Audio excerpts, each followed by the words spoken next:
Right, hi everyone. Welcome to Barbecue Talks, the UK's #1 live barbecue chat show. Today we have a guest, Mr. Charley Pickles in the green room. Matt, how you doing today? I am very good, thank you. Even better now I have my new weather. Indeed. Tell me about your new Weber. Let me give us a little rundown on that. I have a new Master Touch Premier, however you want to say it. The one with the crazy flappy lid, Oh, cool. which I have a few niggles with, but yeah, we'll get those sorted. I think those little niggles. Absolutely. So be it. Yeah. So, What about you? Had a good week, mate? Another busy week. We're just sort of like trying to get back on top of things. Everyone's coming, as I said, everyone's coming back to work now, so it's all ramping up a bit. Which is a good thing. The day goes quick. Who we got in the chat? We got Behind the Garage. Hi, how we doing? Stephen Jacqueline. Let's in there. Oh dear, we got Pep in again. Hey. I hope he's got some clothes on. He had some clothes on in his Blake TV interview yesterday. So that's true. There's no excuse. There is no excuse for him to come on to our show naked. Nah, not like unless normal. He really wants to. It seems to be a feature. No. What isn't Lep wearing this week? Just a hat. Just a hat and some tassels. Yeah. So last week I set you a challenge, didn't I? You did indeed. Barbecue essentials. What would I recommend for? That was it. Yeah, 5 barbecue essentials that people should have if they're getting started. What did you come up with? Well, do you want to run through together, or do you want me to spout mine off and you spout yours off? Oh yeah, let's do it together because we already know each other's lists, and I think we kind of thought along the same lines, haven't we? Yeah, so I think chimney starter is a must-have. It's an essential piece of kit. Yeah, 100. I mean, there's no point in beating around the bush. That is like #1, isn't it? You've got to dive right in. Instant read thermometer, so you know where you are so you know where you are. Know where you are with your meat, as it were. Not again. Oh dear. Yeah, I put down some foil trays. They come in handy, don't they? Drip trays, basting trays, whatever you want to use them. They're a plethora of different functionality. They come in handy and they're not expensive. So no. Well worth it just to keep everything nice and tidy. Yeah. What else have I got? I come up with some heat-proof gloves, just to get your stuff on and off the grill, save you getting burnt. Well, you know my history with burning hams. Yeah. I still do it to this day. I did it again this morning. Did it again this afternoon. Always just that sausage just needs turning. Oh, the tongs are over there. How that was hot. Yeah. You wouldn't expect a hot sausage on a barbecue to burn you, would you? Gloves. Yeah. Gloves. There's some basic tools. Like a spatula, tongs, basting brushes. And if you really want to go to the extent of getting some pulling claws, you can get some of those. If you're big into your pulled pork, get yourself some pulling claws as well. I'm with you to a point, but I think if you're going to get some barbecue tools, spend a little bit extra money. I brought some Weber ones 2 or 3 years ago. Never had to replace them. They're as good as the day I brought them. So yeah, exactly. I don't know. Buy cheap, buy twice. And all that malarkey. Right. If you're going to buy some good ones. You won't need to buy them again, basically. So no, that's it. You want to highlight? You want to highlight Lep's last comment? Where are we? Free the nip. Lep, you're on fire tonight, buddy. Oh dear. I tell you what, Lep, if you haven't done your dessert stuff yet, you best get out there and start now. You've got an hour before you can invade our space or invade the pub. I want to see a dessert by the end of that. Come on, get chopping. Cookies. Yeah, not choppers. And again, a grill cleaner, wire brush, or whatever you choose to use. Again, no one cooks in a dirty pan indoors, so I don't see why you do it on a grill. outdoors. You got to keep it clean. Stop any nasty.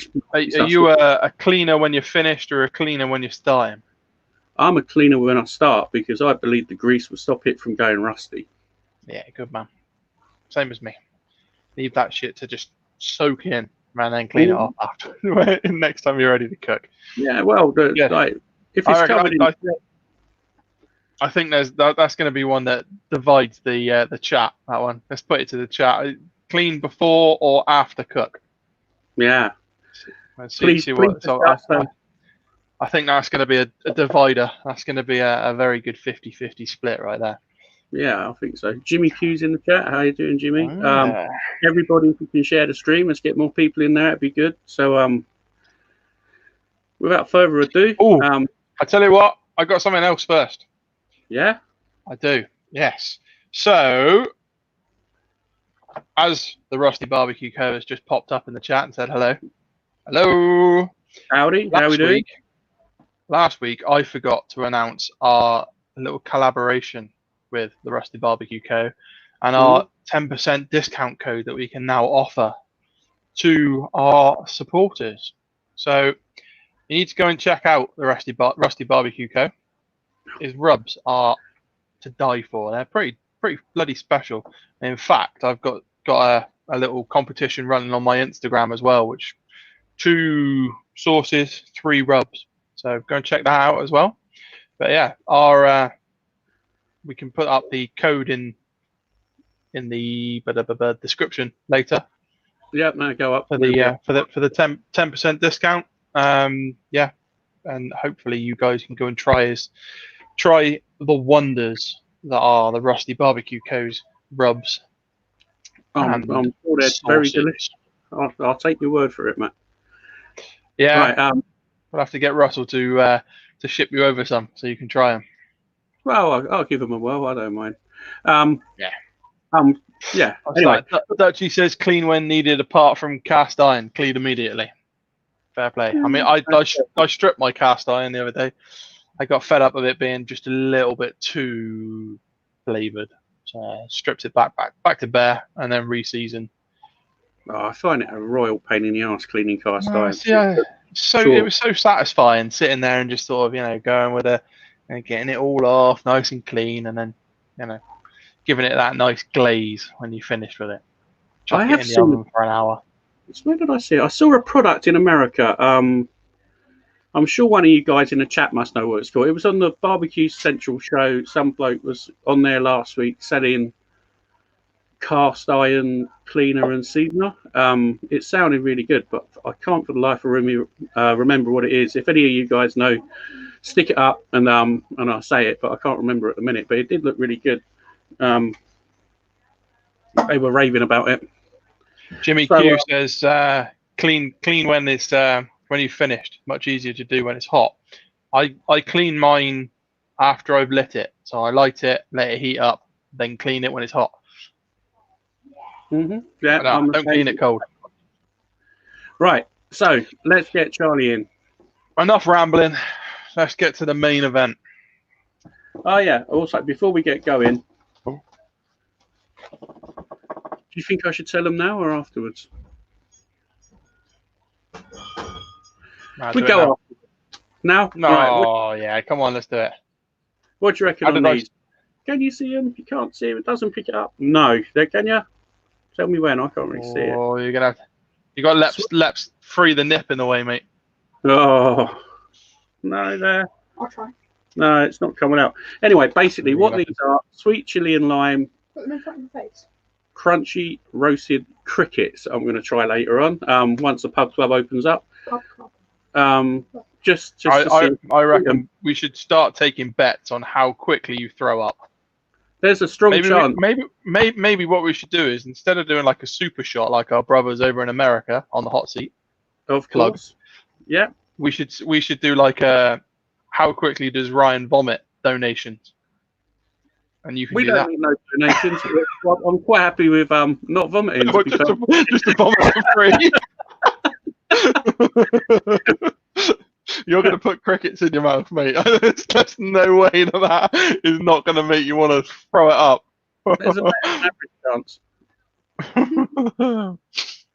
Right, come on. That's enough rambling. Let's get Charlie in. Let's have a. Bye. Hi. You can come back later, Alf, and tell them how good you are at YouTube. I'm going to try the crickets. Okay, you can try the crickets. You want to knock off Lep's nipple tassels. We don't want Yeah. to keep seeing Frida nip. It's distracting.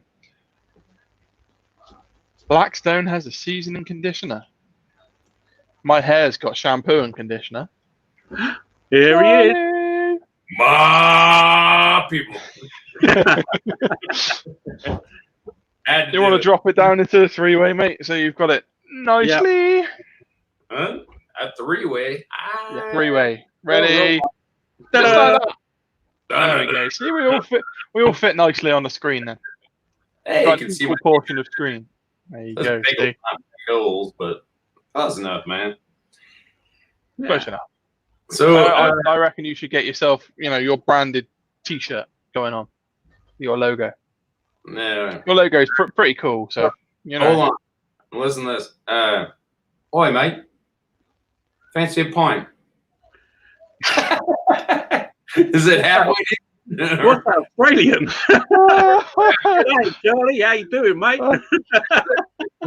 God awful? I don't know. What have you been watching to practice that accent then? Snap, lock, stock. Which one is it? I'm kind of expecting him to start sort of brandishing a shotgun or something. Yeah, there we go. Right, so Charlie. Where's he go? That was Bank? Brilliant to have you on, brother. Apples and pears or apple and pears? Yay! Apple and pears. Oh dear. I'm working on it, man. What's going on? Chat as well. No, I'm not kidding, but I'm getting there. I shall get there eventually, one point. How you doing, Mr. Mags and Daddy? Anyhow, what's up, guys? Daddy Dutch, Johnny Mags, Eastbourne Farms, Stephen and Jacqueline, and Lep. Hi guys. Nice to have you in. Thanks for Thank you joining tuning in. in. Right, so what were you all drinking tonight then? What you got? Who? Right. Now, that was drunk. pre-drink. You're on the lights. I'm not saying I'm compensating, but I've got a massive ad in my hand. This is like a We're going to have to work on this, aren't we? We've got to sort this out. It's the background. Right. I'm just going to describe it. So there's a popular supermarket. Now, there's two of them. They're reasonably cheap. Aldi's. Yeah, you got it. They make a rip-off of Recorder League's Strawberry and Lime. Well, the wife's just brought it back in and said she didn't like it, so guess I'm drinking it. There you go. If that's not a product endorsement, I don't know what is. She's quite finicky. She's gonna like halfway. All right. She said, it's got a bit of a funny aftertaste. I was like, okay, so you want to swap it for the nice one then? Actually, it's not that bad. It's quite nice. So I'll endorse it. It's nice. I don't know what my wife was talking about. What about you? Come on, then, Charlie. What's Charlie drinking light? And Ryan's drinking some crazy shit. I'm drinking Viking premium beer. Yeah, it's straight from the bottom of someone's shoe. It's actually Hear the Viking Saga at www.fake.com. So there you go. If you want to have a look at what I'm drinking, it's fake premium beer, and it comes in like a 2-pint container. Nice. It's Stein at the minute, which is pretty cool. Yeah. So Daddy Dutch wants me to ask Charlie how often the little kids call him Gandalf. Never. However, I've been confused from the Vikings show. If you ever watched the Vikings show, I can't remember the name of that actor. People are like, "You look exactly like him." Yeah, I can see that. You guys ever watched that show? Yeah, I watched the Vikings. It's good. I know the one you mean. They killed him off. As in the television program. Yeah. Ragnar Lothbrok. That's him. There you go. Yeah, and people were like, "Hey, you look like a." I'm like, "Yeah, whatever." Just get some crazy tattoos on your head, or just get one of the kids. Get the kids to draw it on with like a bic or something. I tell you what, you want to do is, and then get the missus in with a Sharpie. That's it. Yeah. Get the Sharpie in and get a picture of Ragnar up, and go with it. Yeah, I stopped watching it after they killed him off. Yeah, I sort of lost track of it a little bit. I watched the bit where all of his sons came together, and then he had like the crazy one. I can't remember what the name of the crazy kid was. He was a Fruit Loop. His legs don't work, and he ended up killing his brother. Oh, I haven't seen that bit yet. Oh, yeah, I lost track after he killed one of his brothers and then went to war with the rest of them. Just like, right, okay, yeah, this is not quite what it was when it first came out. So that's my stuff, and I won't bother watching anymore. Sorry, mate, I've ruined it. Yeah. But the first 4 seasons is spot on. First 4 seasons, I would put up there with Game of Thrones. If you like the Viking stuff, have you seen what's it called? A New Kingdom. That's really good. That's on Netflix. That's really, really cool. A lot of that stuff is based around where I live. Funny enough, there's Aylesbury, which I don't know. It's all divided up into kingdoms. Anyway, Aylesbury's literally just up the road from where I live. It's like a big-ish town. But anyway, that's getting a bit diverted from. Yeah, we're sidetracking ourselves. What we're supposed to be doing, right? Sorry, Charlie. So, everybody knows Charlie, and Charlie seems to know everybody. He's a great fella. I count him as a friend. I know we've never met, but I count you as a friend, mate. I think you're a decent guy. I'm not going to go over it, but you're a good guy. It's a pleasure to have you on. So,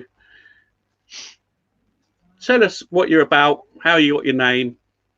Give us a little introduction, as if everybody doesn't know anyway. But for those who haven't seen you and are not aware, let's have it. Yeah, sure. So, I mean, you want the YouTube story or everything? Okay, everything. Well, I was born in the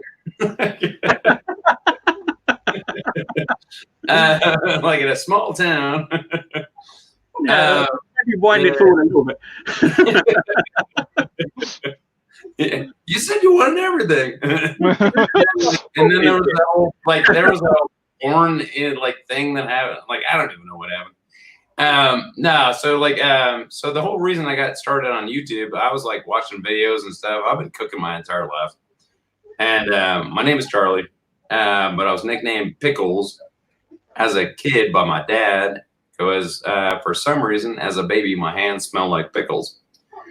And so when I started out my own YouTube channel, I decided I've been nicknamed that my entire life. So I was like barbecue, I like pickles, and that's my nickname. So I ended up starting that YouTube channel, and I've been at it 2 years, doing my own channel, but watching YouTube for a lot longer than that. But 2 years on my own channel as of 4 days ago on Monday, I believe. So yeah, I've been at it for a while and trying to figure the whole thing out. But mostly I started the whole thing because I wanted to give back to the community because I've watched enough videos and everything else. And I figured it's time to give back to the community. I wanted to give my kids something to watch at some point or another. Mm-hmm. They don't watch my stuff at all, but at some point or another. And it's kind of where we landed. So it's been 2 years in the venture, and it's been interesting. And I've met some really fantastic people like you guys, or everyone in the chat for that matter. Mm-hmm. For some great met some nice people in. Let me say, who is Charlie? But because I just talked to him this morning. Yeah.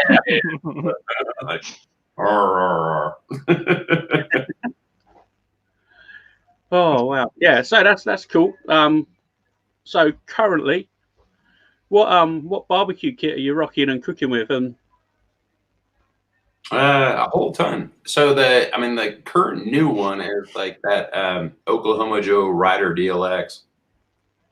It's the pellet grill, which is really bizarre. It's really strange to me. But otherwise, I've been like rocking like Weber grills my entire life, and I have like Weber Smoky Mountain, Weber Premium, or whatever it's called. Weber Jumbo Joe. I've got an Old Smoky, which most people don't know, like super cheap grill, but super fun to cook on. That's my little robot grill. That's my little R2D2 guy. And, like, he's so funky, but like it has personality. But I've been cooking on like and then I got the Blackstone. So I got a 28-inch Blackstone a couple of years ago. Mm-hmm. And hey, shush. Yeah. What else I got? I think that's about. I'm trying to remember. Yeah, that's about all I got, and all I got room for. But I'm thinking about doing UDS at some point because I saw the whole UDS collab. Mm-hmm. Boy, would I love to do one. Big time. I mean, don't get me wrong. Like the Weber Smoke Mountain is actually like a barrel. It's similar. I think we should. You should do one, and then we can have a three.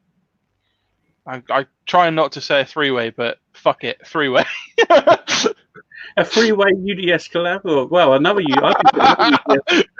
I couldn't think of anything else to say, so that's it. We can have a three-way. I don't know. No, but we're gonna have a three-way. Well, I think another UDS collab would be amazing. You could maybe do one out to build one, Charlie. Would be quite an interesting video. Like I saw Kent. He put a video up how to build a UDS. I think it was for the collaboration. And like I'm assuming you learned from Phil from Daddy Cooks as well. That's exactly what inspired my barbecue group. To be honest, I watched that video and thought I'm gonna build a UDS. That's what got me going. I copied mine pretty much point for point from Daddy Cooks. Apart from like years and years little bit through the whole steps and everything else. And I think it's crazy cool. Like if I had the room to do it, that's awesome. Where do you guys find drums? I brought mine from. I brought a new drum in from Birmingham in the UK, which is pretty much the centre of the UK. For about £30 UK money, but that was a couple of years ago before everybody started buying them. Yeah. now you're lucky to find them for less than 60 quid, don't you? Well, even the used ones. I got mine off of eBay. I got it. Some bloke was going to chop it up and use it as barbecue. Never got around to it. But mine was ex food grade, so mine had all the enamel paint on the inside. It was like hell to get out. I had to burn it 4 times. Then I took an orbital to it, and it still wouldn't come out. So in the end, I took a wire wool brush to the inside, and it eventually came out. So don't get food grade. Just buy a new drum online. Yeah. That's the easiest way is to buy a new one. Absolutely right. Buy a brand new one. Brand new online drum. If you're lucky, just bugger off down your local petrol garage or like your mechanics and ask them for one of their old oil drums because they're unlined and you can burn the oil out of them pretty easy. I don't have a petrol garage. Sorry, go down your nearest gas station. No, the gas station. I'm thinking more of like like your repairers, car repair place, mechanic. And Jimmy says, don't be afraid of the 3-way. Hey, caramba. Never afraid. Dutchy got his for a $5. Scary. Lovely. Yeah, no, I mean, UDS is one thing I definitely want to do. And I wouldn't mind getting a stick burner back in again because I haven't had one for a while. So, yeah, I wouldn't mind doing that. I just don't have the room right now. You've already got a Smoky Mountain, though. So I do. what are you going to really achieve if you build a UDS? You've already got an upright smoker. Yeah, but it's still like building stuff. So like, you know what I mean? It's like you built your own. You can customize it to high and everything else. Absolutely. So it's kind of like, I don't know. It's cooler in that respect. Same Every deal. time I go out, I want to go and paint mine different color. But yeah, exactly right. Like, mine's looking a bit ropey now. So yeah, time to start her up again. You built it with your own hands, and so you end up doing that with your own hands, and you end up like learning how like the intake and outtake goes and everything else, and what you want to do with it, and you can tweak it, adjust it, everything else. Exactly. That's exactly I also learned that if you use an imperial drill bit, step drill bit for metric stuff, it doesn't work quite as well. Just a little bit more. Just a little bit more. Wiggle room. That's what you want to call it. Yeah. Yeah, 100% true. I mean, it's wild. Like, so what do you guys think? Oh man, I'm not gonna interview you guys. Never mind. No, I'll step back. Questions at the end. So what's the bar? Well, I've got a pretty good idea what the barbecue scene's like where you are, because I seem to be pretty much in and around it at the minute. So for those who don't know or haven't experienced the American side of the pond, tell us what the barbecue scene is like and what's going on over there. Well, I mean, it's been weird with the whole coronavirus thing happening and everything else. So, but there used to be a whole bunch of competitions around the area, and I was lucky enough to attend one and help out last year. That was fun. I'd do it in a heartbeat. The problem with like actually getting involved with competition, the expense is outrageous, like insane. Unless you're like pulling down trophies left, right, and center, and like financially just completely like, all right, what do I do with money? Like, it's not something I do. I've always wondered with the American competitions. Yeah. You see, like, how many racks of, or how many sort of joints of meat? For example, the cook is your set ribs and pork butt. How many joints do they put in? Is it just one sort of one Boston butt and one rack of ribs, or do they put like 20 racks of ribs and 20? Yeah, no. Yeah, I mean, for a competition, basically you want to like have duplicates of pretty much everything you're doing. So KCBS, I think is if I remember right, it's brisket, ribs, chicken thighs, or chicken. I think it's chicken thighs, and then. Well, it's the big meats, isn't it? It's the 3 big meats, and then you have like duplicates of each. Because if you take like a couple of racks of ribs, right? Like you're gonna pull off a couple of slices off each one, and then some turn out, some don't. If you do SCA, the steak cook-off, which is actually a better way to get involved with the barbecue like competition scene. Because it didn't cost you quite as much, because they give you the steaks and then you cook them up on like whatever you got. Here's a side question for you in the chat. What do you think of, if you're cooking an SCA competition, what do you think of seeing grill marks or just a seared steak? And if you see a seared steak, why do you think potentially they might not be as scored as well as a steak with grill marks? Because it's generally judged on texture and, well, if it's done medium rare, which is the target thing, and whether it's got like like the grey fade around it if you cook it too quick. Everything's going towards grill marks. Like if it's got sear marks on it, they get for sure. And it's almost expected to see now to have sear marks on your steak. Whereas some people of a different mind would say, if you're cooking a steak, it should be cooked on a flat, hot surface, so you get the marinade effect, and you get the proper caramelization of the meat. You know, so instead of sear marks, so it's more flavor instead of presentation. What do you think on that? So, it's a good. As long as it tastes good, I don't care. That was a very niggly question. Sorry to put that on you. I've been sort of thinking about it because really, you have a steak. Generally, they're seared in a pan without the grill marks, and they taste good. Sure. You put them on a griddle, you get your sear marks, but then. Well, I'll tell you my opinion. Based on what I kind of like halfway know. Don't take this for anything under the sun. But in restaurants, right? So you go to a restaurant, and what they do is like slap the steak down. And I've cooked steak this way many a time.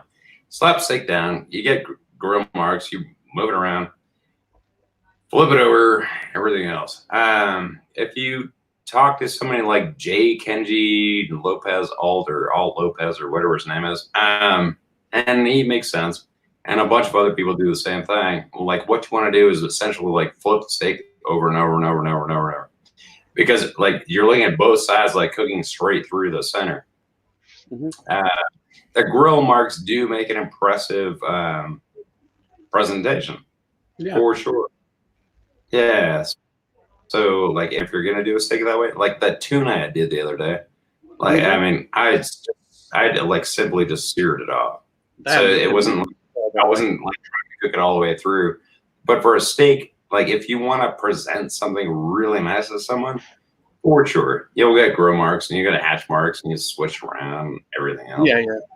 But if you're gonna do like if you want a steak that's like cooked clean through, like if you don't, like if you only flip it like a couple of times, a lot of times it won't cook. Like if you take it, like I don't know if you guys know like that, but you take one steak and do it that way, and you take another steak and do it the other way, like it'll cook clean through. Yeah, but then anyway, we're not going to get into SCA rules. This is a different. I mean, it's like it's standard rules though, and it's standard rules in, like restaurants and everything else, because people actually expect that sear mark. So yeah, but when it all started out, it was almost anything goes. It was judged on doneness and taste. It wasn't necessarily on. It's always present though. Like I mean, if you were to say like this is like a terrible example. Say you see a model, right? And you're like, hey, when you're done on like your personality and your abilities, but dang, you look really good. You know what I mean? And it's like like the very first thing you see is like with your eyes, and then everything else comes after or later. Yeah. That's. I agree with what Mike's just said there. Yeah. Seems a comps are a beauty contest, the one bite taste. Yeah, 100%. Yeah, 100%. I suppose the flavour's so intensive and so overdeveloped for that one taste thing. Yeah, I was just I just heard something really, really interesting, and I was just wondering on your opinion on it, really, because like you get the steak now, and it's all sort of like tied into a round, and some people put their little stakes in them to keep the right thing. But really, generally, all the judges are going to eat is just bananas off a ribeye, you know. So it don't really matter what shape it is or how well it's trimmed. It's the taste that's the most important thing, isn't it? Ideally, that's true. But I mean, you're also like, I mean, you're eating with your eyes. You're eating with your like with a scent. You're eating with like all your senses. So sure, so take the same two steaks, exactly the same, essentially, perfectly done, right? Would you take the one with the grill marks over the other one? I'd probably take the one without the grill marks because it'll have the caramelization on the steak. But yeah, I agree. It's a presentation thing, and the grill marks do look nice. Yeah, I mean, well, all right. Here's the thing: do you do like do you like a Instagram post of like, hey man, this tastes really good, but it like looks like crud? You got me there. Yeah, you know. I have. None of them taste very good, and they all look like crud. Yeah, I did it with my dessert. What was it called? I did like cookie dough in the drum. Oh dear, like the bottom of it came out this color. Yeah, it looked nice. The picture looked amazing, but man, that you could have put that for a wall. It was rock hard. Oh man, see, I'm vice versa. Like, always post your failings as well as your wins. Yeah, you should. I'll tell you my like last fail.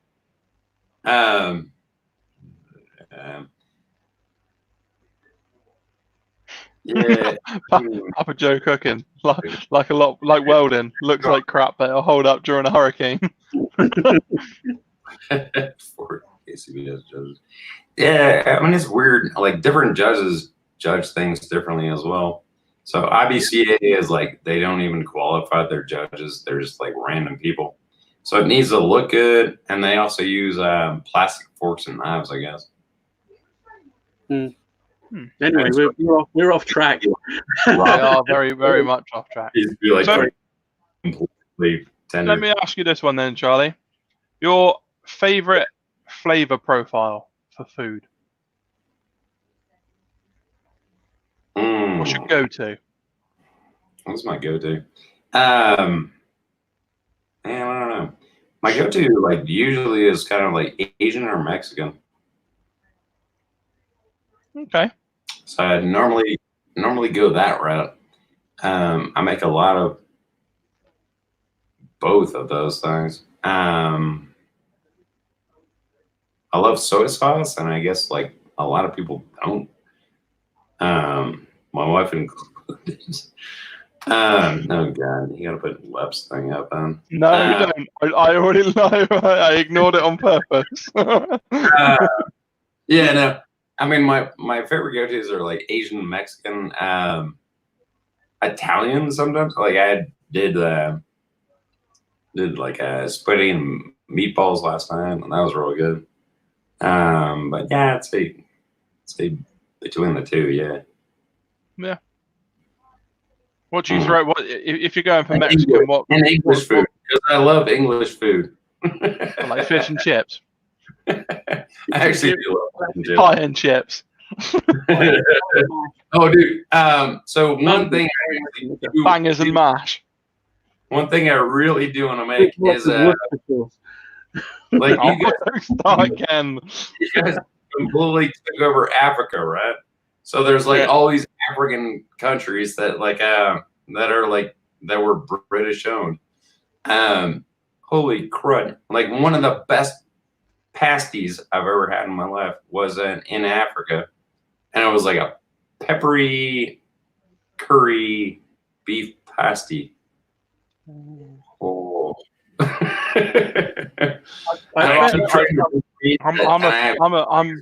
I'm a big fan of like the Jamaican jerk pasties.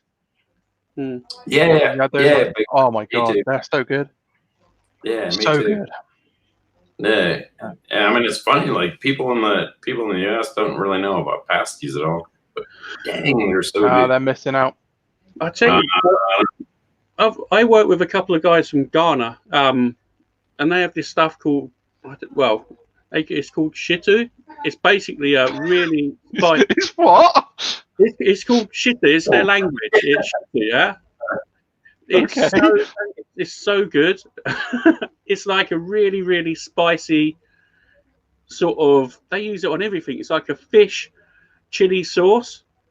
It's amazing. Like one of my friends from work, his sister makes it, and she brings it into work. So every now and again, he bring a big jar in, and we'd all go over the canteen and get a big thing of chips and baked beans and put this stuff in it, and it's so nice. Look it up. Sounds like I'm missing out. It is. It's really, really good. Man, I'll make any. Like, I like any good food. To be honest with you, the only thing I don't like is durian. It is not good at all. Like, I was like, that one smells like.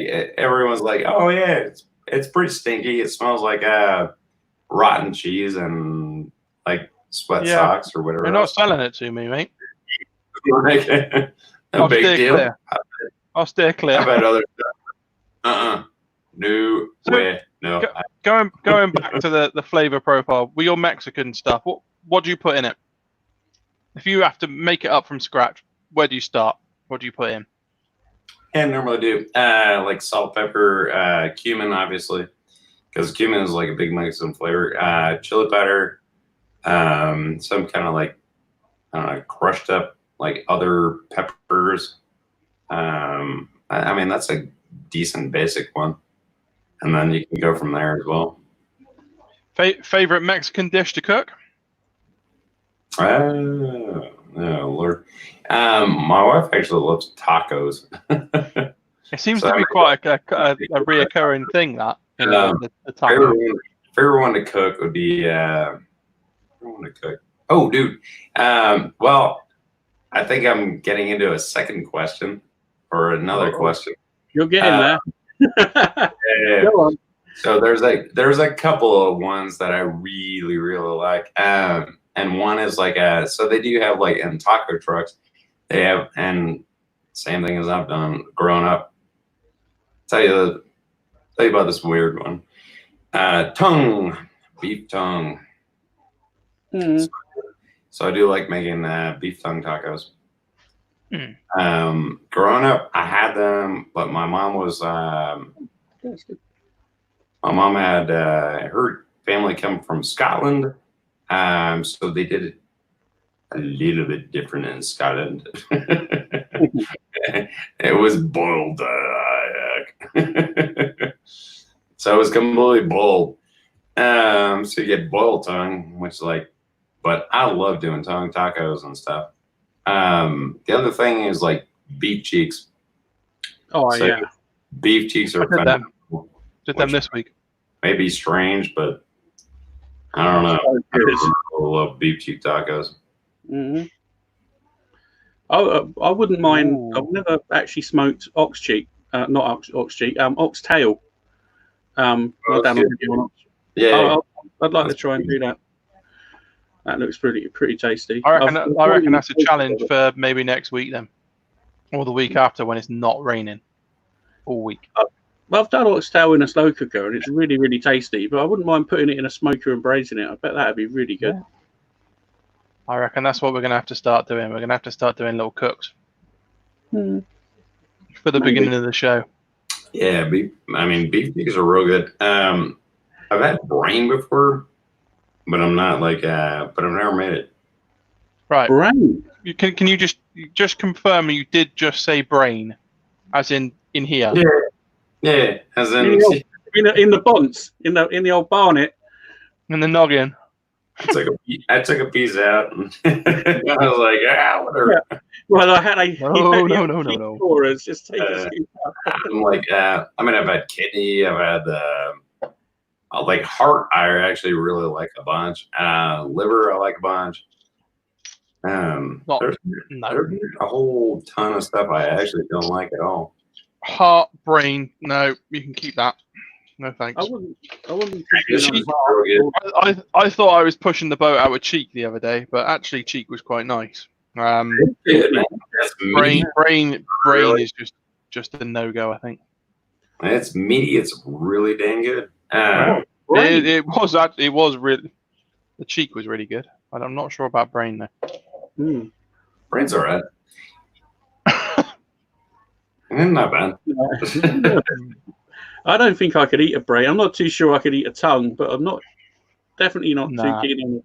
You would actually, man, I'll tell you, it's one of those things, like if you don't know it, you would eat it and you'd be like, wow, this is fantastic. Yeah, what is it? And then you go and fill a bin up. I've had what they call Rocky Mountain oysters. Would that be any sort of part of maybe a reproductive part of an animal, perhaps? You are correct, sir. Yeah. I don't know if I eat them or not. Yeah. I think we're moving on to the next question. You can't go on about reproductive organs and cooking them. It's just not nice. People do.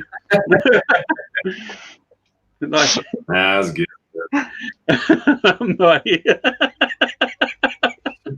Where we go? We just draw a line and move on. Right, coming in. That's super good. So, Russell wants to know if you've heard of the Taco Chronicles on Netflix. I haven't, and I have just pressed the star button on it so I can watch it later.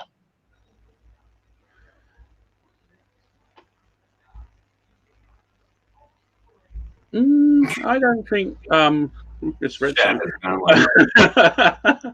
has gone horribly south. I don't know what's going on with this whole thing. Right, let's get back on track. I'll tell you, like, all right. So what is your like? So those are some of the strange foods I've done. My lengua video actually did pretty good. And my baby octopus video did not do super hot. I made baby octopus and okra. Mm-hmm. Both good. That must have been delicious. Well, like octopus, it's tasty. Yeah, but people don't like that much. But I like octopus and I like seafood. Every time you put out a seafood video, it does not do extremely well. Just is what it is. Yeah, I think seafood's a bit of a hit and miss thing, isn't it? People either like it or they don't. Oh, I love it. Yeah. See, growing up, I was one of these that my mum didn't like fish or any seafood. To be honest, the smell just put her off it. So growing up, I would never really experienced fish or seafood. So the best I would get would be like fish and chips from the chip shop. So a bit of cod, a bit of haddock, whatever. But I've never gone further than whitefish, and I'm getting to the point now where I'm thinking maybe I should try it. It does look good. Have a look at Charlie's video. The tuna he done. It looks perfect. Like, I love tuna like that. It was really looks. The only problem is with that is that I don't want to spend loads of money on tuna and then find out I don't like it. Tuna isn't that expensive. In general, fish it's not cheap, is it? Let's be honest. Fish isn't like the cheapest of things to cook and eat. Cheaper fish, I guess. I don't know what's cheap out there, but I mean you can go with cheaper fish for sure. I couldn't think of an equivalent for tuna though, to be honest. Salmon, but then that's expensive as well. Is it? Yeah. But tuna's maybe shark, but then I don't know if you could have that rare, like you can have tuna. Tuna's the only really fish I know you can have raw. Really good. Yeah, I mean, if you're into if you're just getting into seafood, I'd recommend swordfish, shark, and tuna because they're monkfish is a good one as well. That's quite a meaty monkfish tail. Halibut. Yeah. Like a good meaty fish. Or then you could go down the Mediterranean sort of sardines or that sort of route, you know? Yeah. But that's whole and looks like a fish. And if you don't like fish, that's probably not the best thing to be having on a barbecue with a couple of eyes looking at the tail. Yeah, no, maybe not. Could be true. So anyway, what's your first memory of eating barbecue or cooking it? What do you think on? Oh boy. Or your fondest memory? What's your best memory? Let's put it like I don't know. I remember cooking around the grill with my dad. I must have been 5, 6 or something like that. cooking around the grill with my dad, and like we were just making like some simple burgers and stuff. Just like, I don't know, like a small Weber. Like I say, I've had Webers my entire life, and I may or may not be old. One never knows. I'm about like 25 or so. So that was about 20 years ago. But yeah, like just hanging out with the family, cooking and stuff up. And then also like all throughout high school and all throughout school, like I'd come home and cook up stuff on, like, we had different kettles, and we had a gas, Weber gas grill at one point. So I ended up using that, like cook after school snacks and stuff. Just doing that. It's good, man. I mean, I've grown up doing that my entire life. So that's, yeah, about a good 10 years. Nice. That sounds really cool. 6 years old cooking stuff with your dad. A memory like that, that's really, really nice. Fair play. You're brilliant. Yeah, I'm trying to get my kids into it. And my sometimes they're into it, sometimes not so much. Mostly not so much. They don't even watch my videos, but they do watch cooking videos. I remember, like, I was like, "Hey, you watch my videos?" No, but well, we watch Binging with Babish. I'm like, oh boy, like, who is this dude? I'm like, holy crud. Dude has like, I don't know, 7 million subscribers or something like that. Wow. Yeah. He was like, giant. We'll get him on and find out what he's cooking. What it's all about. Yeah. Yeah. Like, what am I doing wrong? Like, come on, give us some instant tips. I don't get it. But yeah, no, like, my son actually just made up spam musubi earlier today for lunch, and I was super happy about that whole thing. And man, it was dang good. I don't know if you guys know what spam musubi is, but holy mother. I know what spam is, but I don't know if it's the same thing as what you think spam is. I don't think it is. We have a thing. Spam in a can, yeah, like spiced meat and ham, yeah. Yeah, something like that. Yeah, like, I mean, spam in a can. They actually, I mean, I don't know, it's real good stuff. And they eat it with eggs a lot of time. But he ended up making that spam musubi, which is like kind of a Hawaiian dish. Well, I don't know what the musubi bit is, but I definitely know what he ended up taking like some rice, putting on there some teriyaki sauce, frying up the spam, wrapped it with seaweed. It was actually awesome. Yeah, sounds quite nice. I'd eat that a lot. Yeah. They don't barbecue yet, but they do cook occasionally here and there. Sounds like your boy done good, mate. How old are your kids, Charlie? 14, almost 15, and 17. Okay. Okay, so your youngest is the same age as my oldest, then. Basically, Alf is 14. So. Oh, who did that train video? Who hit 1K? Alf, my son. He's my oldest son. He's doing really good. He's pretty switched on in that sort of sense. Certainly doing better than his old man, that's for sure. He knows how to use the computers and things. Very cool. Yeah, I remember, like, way back in the day, my kids actually made videos when they were like tiny, and then they stopped for some reason. And then I was like, "Come on, make videos." I'll do my gloaty dad thing. I'm so proud of him. You know, I'm really, really proud of him. He's done really. Like he's monetized already. They said he's going to be earning like £800 a year from just his watch hours. Like, some of his videos have got like 200k plus views. Just from Yeah. What am I doing wrong? Huh? I think my biggest video is like about, I don't know, 12k or something like that. Yeah. He's every month. He's like, "What's your watch hours?" I was like, "Oh yeah, it's like a couple of thousand." He's like, "Yeah, I get that on one video." I'm like, Doing every month. I give up. Yeah, exactly. Oh Lord. I'm like that sometimes. Just, I wonder, is it? I was going to say, is it that there's not that much content with train spotting? But I can't imagine that's right. I should imagine there's quite a lot of content train spotting on YouTube. I don't know. Has he found a niche that people there's like haven't filled? That's the thing. Like, there's weird channels like that are niche down, and like people, all of them, I guess. I don't know. Barbecue, I mean, there's really, it's not. Yeah, but there's so many of us doing the same sort of thing. I wonder whether he's found like a niche that there isn't that much. But like you said, train spotting's been around quite a lot.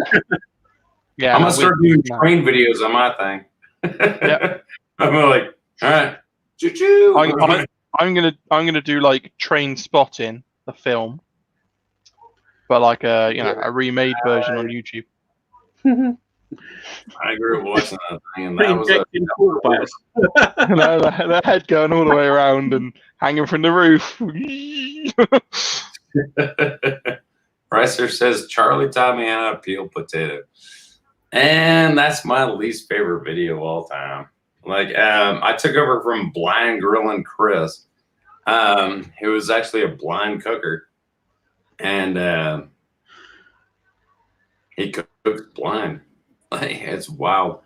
I made him go live at some point, and he and his daughter got in an accident, and so I ended up taking, like, he was doing quick tips on YouTube, and I did a video on how to peel potato. Got like more views than like 3 days of doing like rack ribs, pork butt, like some other stuff in editing. Yeah, I'm like proper editing video. That's ridiculous. I don't get it. That's just YouTube though. You can put something together and you think, oh, it's going to be a belter. Then it bombs, and then you can just throw something together, and then that ain't too bad. Yeah, as well. He said he's got a new channel on YouTube called Train Spotter Barbecue. Trains and queue. Nice. Train queue. See, now to combine it, what they need is an old steam train and cook in the steam on the boiler. Who just did that? Somebody just did that thing.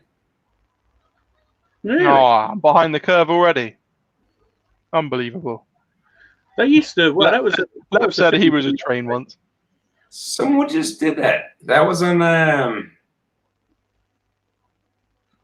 don't know. I have to look that up and send it to you guys. Somebody just did that thing though. Yeah. I was like cooking on the boiler in a steam train. It was a thing back in the day. If you was a steam train driver, they always used to say you used to cook your breakfast on the shovel, from where you shovel the coal into the makes sense. The fire. They'd literally get the shovel, whack it on the fire, like on the hearth. Yeah. Eggs, bacon, sausage, bang, done. Up in London to Scotland every day. Works for me, bro. Yeah. Right. So, what's your biggest blooper, Charlie? Holy God. You haven't the faintest dang clue. I'll tell you, like, intros and outros for me are like a nightmare. I literally have like about 30, 40 bloopers like on every single intro and outro. And I do try to show them because people are like, hey, that's funny. I'm like, it wasn't. I was just trying to I'm like, I'm cooking today on the old smoke. No, I'm not. I'm cooking today on the what am I cooking on? I'm doing. What am I doing? I'm like nonstop. Oh, exactly. And then get yourself a teleprompter. Yeah, and then had a dog jump the fence a couple of times, and like I was like, ah! Like, come back. Like, I dropped the camera, like, because I was attached at that point. I, like, ripped off the camera. I was like, ah, crud. And I'm like, stop, Jason, calm down. I'm like, Fenton! Fenton! Place. I'm like, do not get me in trouble. Meanwhile, like, I got ribs going on or something else going on. I can't remember what I was cooking at that point, but I was like, there are bloopers in every single video, and I wish people would include more because they're like, it makes you look like you're human. I always put stuff at the end of mine. Some of the crap like everything's like straight solid. I'm like, I know exactly what I'm like. No, you don't. Like, and like once I turn the camera on, I like literally forget half my mind. Like, I'm like, you know what you're doing. You've done this like I don't even know how many times, but you like turn the camera on and it's like deer in the headlights. Sometimes like, oh yeah, I need to do. I did. There's some. I don't. Like, all the words come out, just not necessarily in the right order. I've found it's like, blah, blah, blah, blah, blah, blah. Well, you just get going and you lose. Yeah, I mean, halfway through because it makes you relate to people too. So if I mean, you can do like you can watch Rachel Ray or something, and she's like, whatever, this is my 30-minute meal, or blah, blah, blah.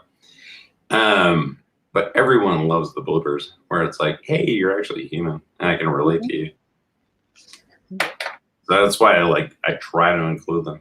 And I used to try to include shout-outs as well. I need to get back into that too. Oh, that'd be lovely. Thank you, Dad. I'll have some cider now, thank you. Ooh. My wife is so lovely. He's pushing his boat out. He's going to go. Wrong way. He's over there. That's where he is, over there, and you're down there. There, and there. That's it. No, the other one's another. Oh, no. There's there. It's like not that one. No, he wants the special ones. The toffee one. You can. No, you need to get on the marshmallow one. The marshmallow. I want to know what the marshmallow one. I want to know what that tastes like. Flavored cider. You want me to drink it too? You can try one. Just need a bottle opener. I draw the line at drinking it as well. That's just not on.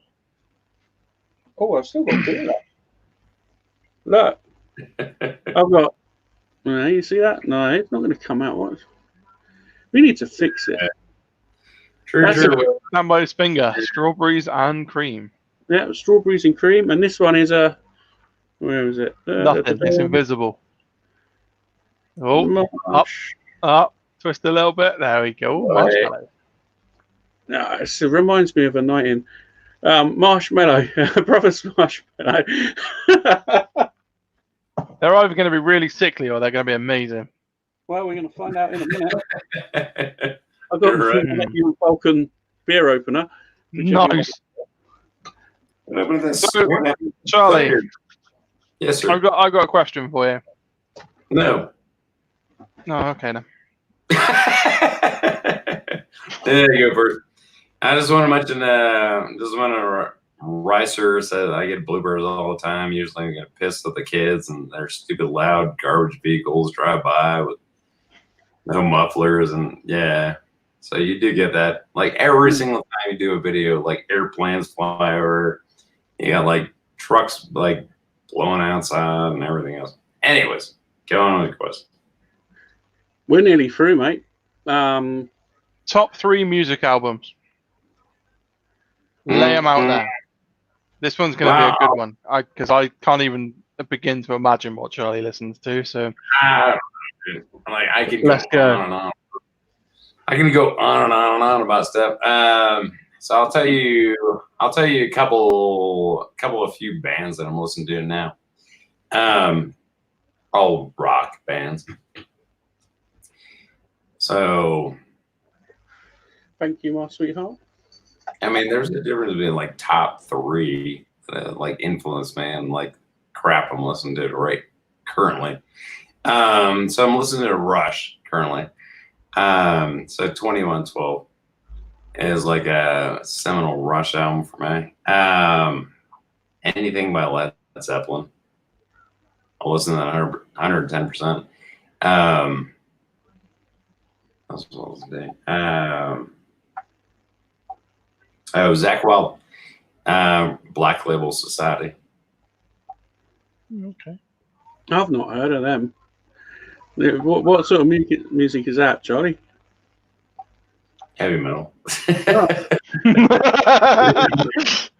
I mean, the thing is, like, I go all over the map. It's like that's what I'm listening to right now, but I go all over the map. Queen is good. Where else you go then? Queen, yeah, Queen's cool. I like a bit of Queen. Yeah, Queen's super cool. Like rocking, gets you going when you're in the mood to like barbecue, grill, or everything else. You're just like rock and roll. I thought he was going to drop the threesome again. I remember having a sing-song a little while ago to Queen, I think. Man, I don't know. Threesome to Queen. I listen to like everything under the sun. So I listen to like everything. Everyone says like listen to everything but country. But I took you for a Britney Spears fan, Charlie. What's that? I took you for a Britney Spears fan. Oh, Britney's good. Well, no, Britney's not good. I like Katy Perry. She's good. Yeah. I mean, I just like listen. I just like watching her. There's a couple of things about Katy Perry I like. Yeah, I mean, she cut her California hair. Girls. It's not good. No, that's cool. But, yeah, I'm down for like anything under the sun. Oh wow, yeah, that's cool. Wow. Right. I think we've come to the end of the questions, haven't we? So, what questions you got for us, Charlie? Have you got anything for us you want to throw back? Any Cockney tips you need?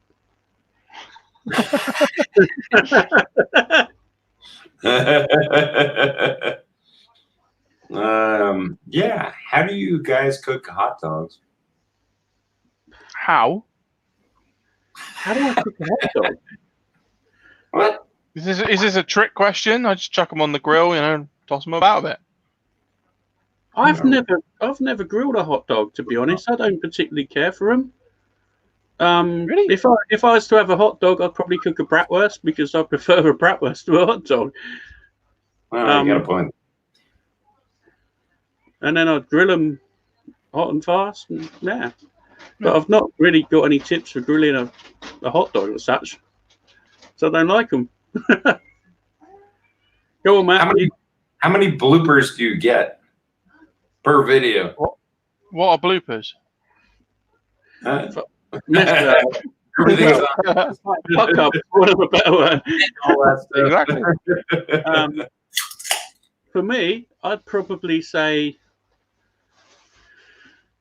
if I'm recording a 10-minute video, I reckon I must record at least 6 or 7 intros and the same outros, and then trying to remember stuff when you're cooking. I generally always do 2 takes, so then I've got an idea of what I'm going to use and what I'm not going to use.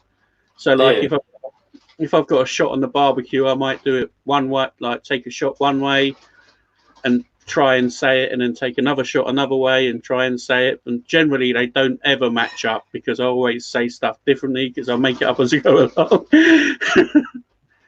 So it's more about choice for me rather than bloopers, I suppose, and remembering if I've got to shout anyone out and what their names are and how. There was someone, I'm not going to say what their name is, but I could not pronounce their name for buggery. I had to watch their channel and try and pronounce it, and I just couldn't do it. I couldn't get the pronouncement. In the end, I had to message them and say, "Can I have a sound clip on how to pronounce your name?" And they sent me That's pretty good. I like that. Because I just couldn't do it. That's a good one. No, I don't want to get it Yeah, right. You know? I mean, I get like every time I try to record anything is a blooper for me. I just give up. Something goes wrong. Don't give up. I mean, the funny thing is, like, the very first videos I did, I was like, all right, I'm just gonna throw some out there. And then after a while, like, you start to pay attention to other people and like, all right, I need to amp up my production. I need to do this, that, the next thing. And it gets tense where it's like, I don't really feel like, you know, like pulling my lights in, pulling like my very first video, like me and my phone. And then afterward, like, I'm gonna still me and my phone, but like afterwards, like pulling some lights, pulling some better audio, pulling like, you need to have music, you need to like do this, that, and the next thing. And I'm still not very good at it, but it's it becomes kind of a chore after a while. And it's tough. Behind the garage barbecue's heading out. Thanks for stopping by, mate. Thanks for tuning into the show. Right. See you later. Stay safe, mate. Later, Craig. Right. Okay, I think it is time to open up the Barbecue Pub Club. Yeah. Who wants to come on? I have a feeling that we're going to have a shirtless Lep again. Anyone else want to join before Lep comes in and shows off his nipples and we have to take the video down again? We didn't have to take the video down. It was more a case of... I'm just going to blur out Lep's nipples from now on. I talk to him all the time. We'll have to get some pixelated things just for Lep. I'll just send him like some permanent ones he sticks on. Yeah, so I'll get the link in the chat and let's go. Let's get this open. Thank you very much, Charlie. It's been a fantastic interview. Yeah, it was good. I mean, if you guys have other questions, and I'm definitely curious about the whole like UK barbecue scene and how that's progressing and stuff. Because I've seen like a whole bunch of people, like even in Russia. There's a dude I watched his channel. He's a Russian, Ukrainian, something like that. But he's got like he's got a Weber shop. All right. So you've got to be serious. I mean, the barbecue scene is certainly cheaper than it is in the US at the minute. You know, meat wise and everything else. Yeah, meat prices are like, oh yeah, going through the roof. What's up, Dutchie? I mean, we're certainly seeing an increase in meat price. Nowhere near as bad as you, but yeah, I mean, lamb now is becoming quite expensive. Lamb, yeah. Yeah, believe it or not, lamb's going up. Lamb is insanely expensive around here all year long. Yeah, you're talking. It's gone up. More now. Rarities. Like, it's crazy expensive around here all year long. Do you guys get some, like, what do you get deals on for meats? Deals? Generally. What is a cheap meat? In the UK, pork, chicken. Offal. Yeah, I quite like offal. I don't mind that. Even offal's like incredibly expensive here. Is it really? What, liver and like I love liver. I think it's really tasty. Like chicken livers or chicken hearts or chicken's extremely expensive. Depends where you get your chicken from, doesn't it? I think like probably paid last week. I paid £6 for a bird. I think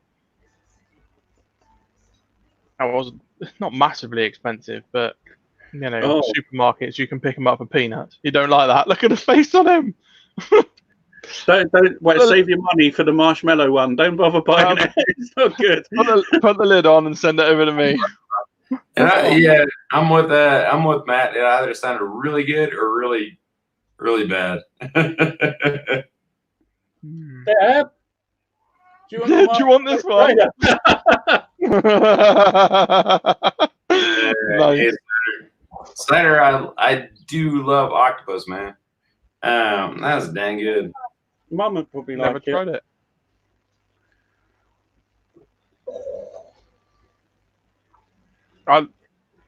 Ryan, I want Deb's opinion on it. It tastes like cough medicine. Oh. Okie dokie then. I won't be picking that one up. No, don't get this one. It's disgusting. But okay, what cough medicine? I mean, does it taste like buttercup syrup? Because I could drink that stuff for like days. No, I wouldn't recommend that. Rat's piss. What's that one with? Hey, man. All right. I can only You wanna go- in child's language. You're gonna have to go and make him drink the rest of that bottle to wash his mouth out. No, that California. That one. Oh no, thanks. Yeah. You know where the drain is, Deb? Go and pour it down it. Bring me some toffee apple cider in, please, my sweetheart. That? It's in the freezer. The toffee apple is the one to go for, definitely. Somebody wants to send me a video on Instagram. We've had a few been cooking octopus tonight. Wow. Yeah, Cider's been cooking octopus. Come on, Cider. On you come. I know you want to come on. I'll put the link in. I think he's got a few with him today. All right. Right, let's see who we can get on there. The link's there. We can have up to 6, so prepare to be invaded by Sorry, dude. Uh-oh. So we're having threesomes and we're going to get invaded as well. I'm not sure I'm liking the idea of this. I did not get a great draw on the channel tonight. Are you opening the pub club? the pub club is open. Let's have a bit of that. There's one in there if you want it. You can have it. What's up, my bird? That's nice. Are you going to say hello to Charlie? Hi, Charlie. I nearly called you Chewy. That's what I call my son. His nickname is Chewy. Charlie, Do you like the Hello, toffee bird. apple? Does that work? That's nice. Toffee apple's good. Yeah. That one. The only problem is your teeth start to hurt after 2 of them. That's all right. I've got some. I can wash this. This would work well with bugs, so I can have my bugs and then Oh, Oh, that's a good point. Come on, get on the bugs. wash Get it the bugs down open. with the apple. Let's get the bugs going. Right. I want to see a good handful of those go in your face. I've had scorpion and I've had crickets. I reckon I want full size Ryan on the screen as well when you're eating them. I don't want this broken down. I want to see like every inch of the reaction of eating crickets. Not that bad. Like, I mean, you can fry them up. We've got a threesome. Whatever you said, now you want Yeah, just put me and Charlie really small in the corner and put yourself big, and you start chomping on them crickets and let me know how you're getting on. to. Okay. the bag doesn't want to The bag doesn't. Could you go and get a post or get some scissors? Yeah. Please, Robin? It's like my very own Debbie McGee. That's a bit niche. Right, we've got cider coming in. Let's add cider in. There we go. There he is. I'm trying. Hey, cider. Weird, finally. I'm trying. I'm on my phone. Hi, That's mate. cool. How you doing? Live from You're up. Coincidentally, Yeah, yeah. StreamYard have just done an update so you can run it from your phone. I found that when I come on. Yeah, I'm sure.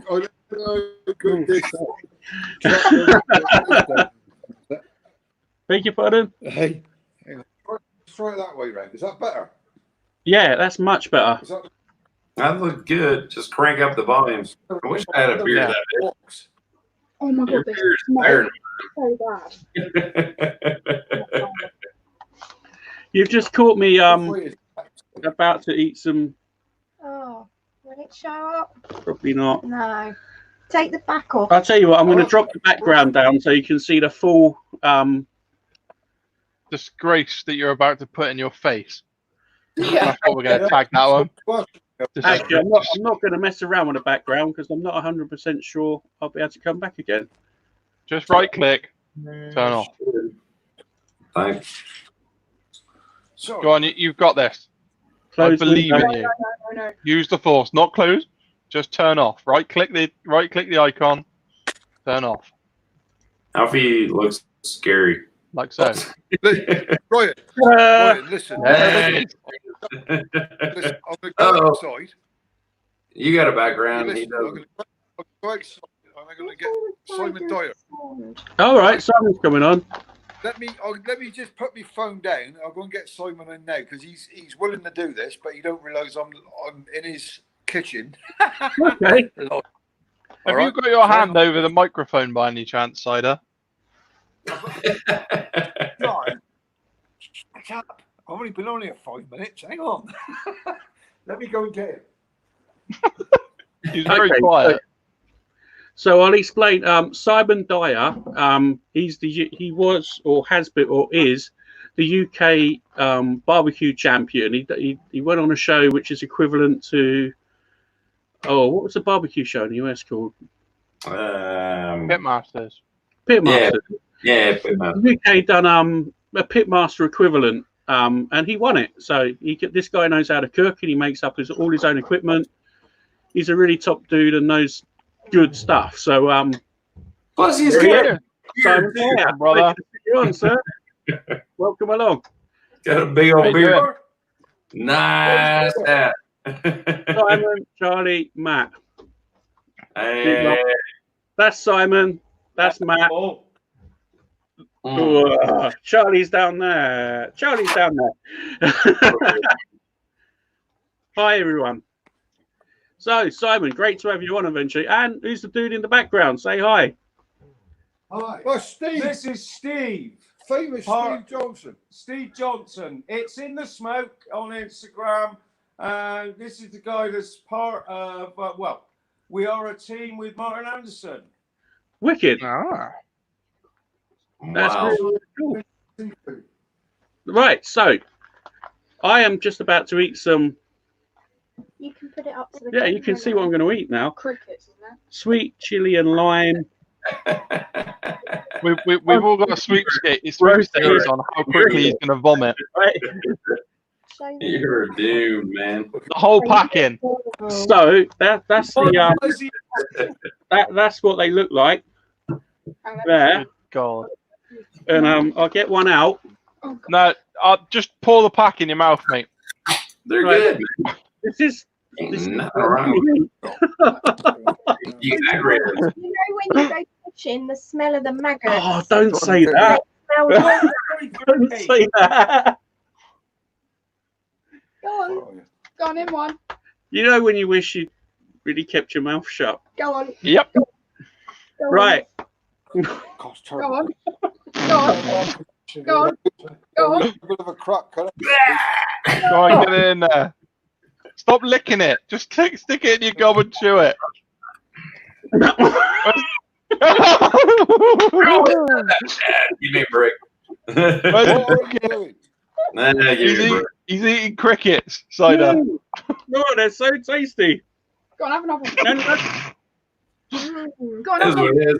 let's try another one. Yeah. Bam. Listen. Oh my god, they're crunchy. They're really crunchy. No, I'm full up now. Oh dear. I've got to have a drink. So you, Nasty. Cider, you've been cooking octopus then? They're nasty. We've been cooking, octopus. What was it? Octopus and You guys chat amongst yourselves a minute. Large Argentinian prawns. You've grown one on your head. we. Shall I show them then? No, they're talking. Let them talk. What have you been cooking that on? Stop it. Bye. Bye. What would you call what you cook on tonight? This is my total homemade outdoor oven. I got a Cajun microwave. I got a Okay. fajita. I got a tapper. I've got a warming rack. I got the braziero there. I've got the whole lot of it, and the Cajun microwave's underneath. The Cajun microwave's my oven, and then I work with all the rest of the stuff. put a big warming rack up at the top. We've been cooking off it today, socially distancing, making sure that we keep ourselves apart.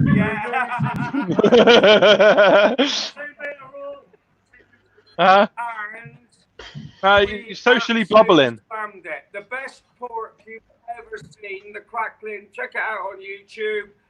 We had a big beef joint. We've had a pork knuckle there. What else did we have? Octopus. Scallops. That sounds delicious. I love a bit of octopus and scallops. Pork knuckle is delicious as well. Gina. I can give you some advice. Don't try crickets. No, I didn't think you would. God, yeah. Oh, I think we lost Cider. We need to work on the audio a little bit. But to be fair, I was a bit. So, I think he's disappeared. Tell me more about cider. Sorry? Tell me more about cider. What side of the that guy there? Those guys. Yeah. I think that's what he's after. Hey. So he actually won like a UK competition or something like that? Yeah. He was on a thing called ITV. I think it was ITV. And he won it basically.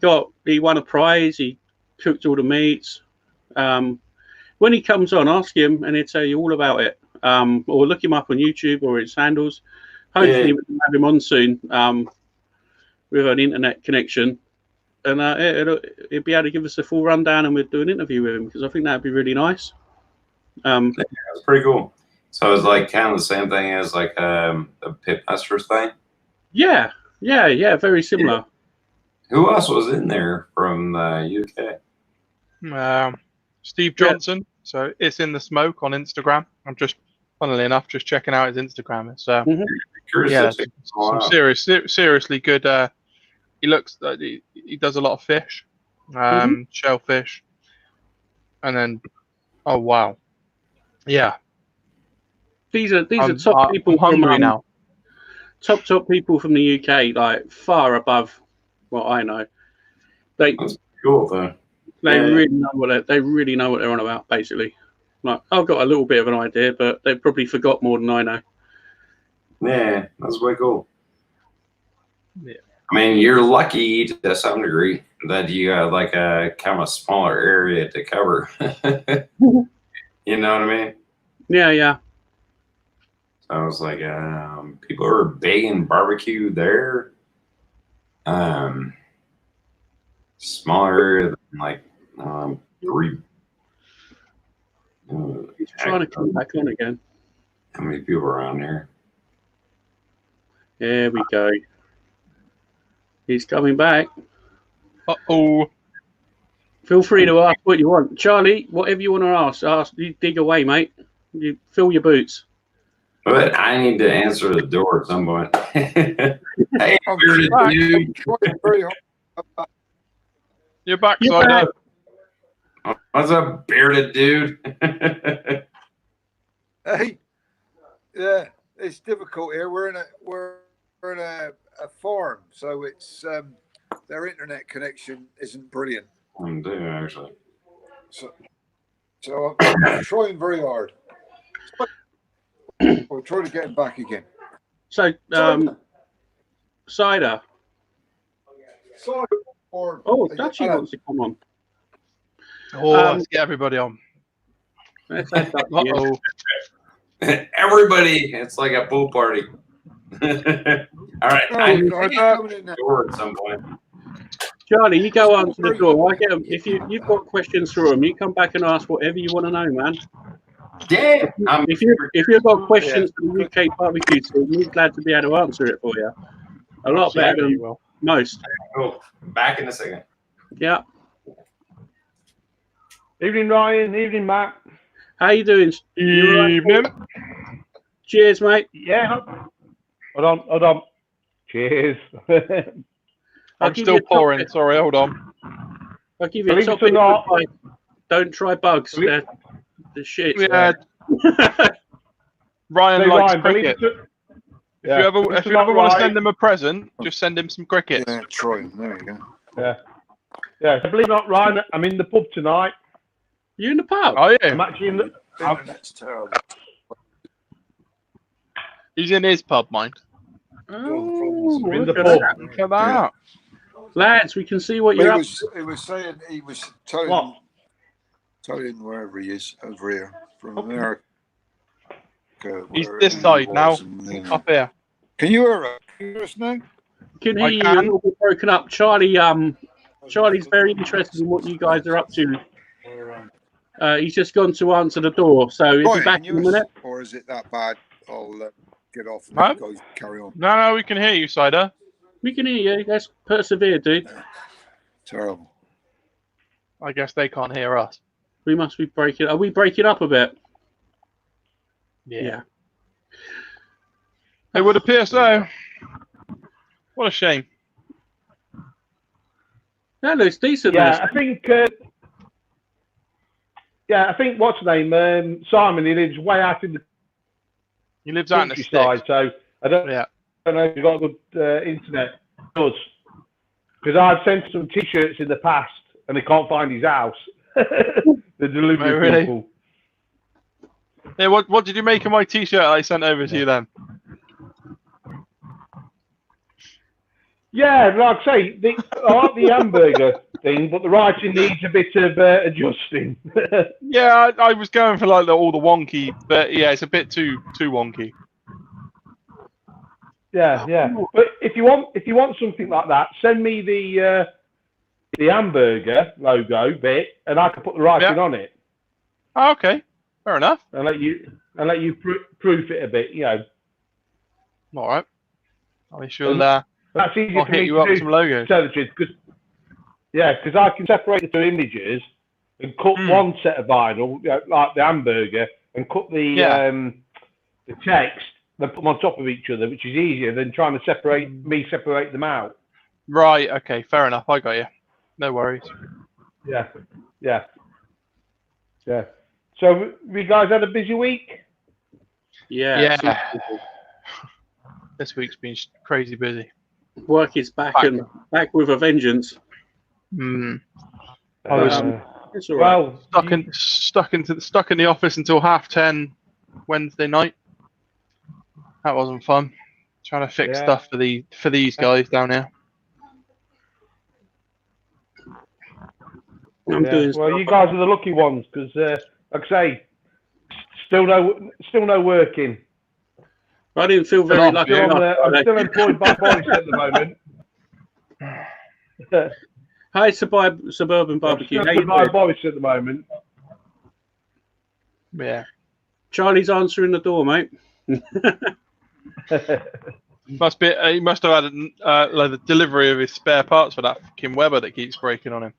Oh, I reckon it must be a UPS package getting dropped off. Yeah, it must be a big one.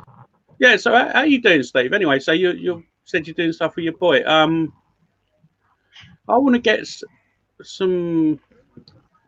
You know the tailgate patches you got made up. Yeah, the badges. Yeah. I wouldn't mind getting a couple done. Right. I mean, I can drop the link to the guy that does them, that prints them for us. Yeah. Not a problem. Or you on about the sewn ones or the actual embroidered ones? The embroidered ones. I wouldn't mind getting one put like. Yeah, I can. What's the name does them? Justin, who East Anglia. Yeah. That's it. I want to get Justin to maybe hit him up and see if he can. Because it's his wife who makes them, isn't it? As I remember.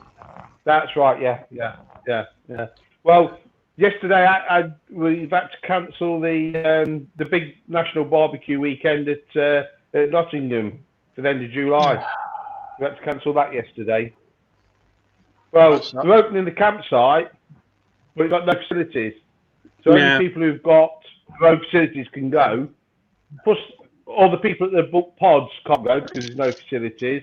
And the hotel that's joined to it across the road is not opening. Close. So we've had to cancel it. No, there's always next year. I'll tell you what. Oh, yeah. What are you going to do? Reschedule till next year? Yeah, we'll roll it to next year. But the trouble is, I've had all the stickers printed for all the ones this year. So after 4 events, to me. You're quite welcome to them. I'll stick one on the battery box. They're rare, I tell you, because they've all been cancelled. So, like I say, the East Anglia, the Midlands, and the National. I'll send some out to you, Matt. All right, good, buddy. I've got the other two that you sent me last time. The East Anglia one, and I might modify them and put cancelled across the front. Yeah, that look cool. Like a stamp. big COVID-19 stamp over the front of it. Yeah. COVID-19 cancelled. Yeah, I might do that. And but I already put them on my cooking box, so I've got some already on that I put on when I got them. And well, it's one of them things, isn't it? Yeah. Yeah, it's by a pandemic. What we're on about. Yeah, but what we're on about doing is having a wood home smoke on the Saturday, the 1st of August. Yeah, where we're all going to cook and put some pictures up. Why don't you take it another step? Here's an idea for you, Steve. Why don't you take it another step further and do it on Zoom? Yeah, and have like a massive Zoom party. Yeah, we've talked about that as well. Like, a big Zoom party, which would be quite good. Yeah, if I'd join in with that. I'd happily join in with that. Yeah, guys. Do it. Yeah, definitely. Yeah, like I said, that'll be the 1st of August, I think it is, because you were supposed to be in Turkey, right? I don't want to keep upsetting you, but yeah.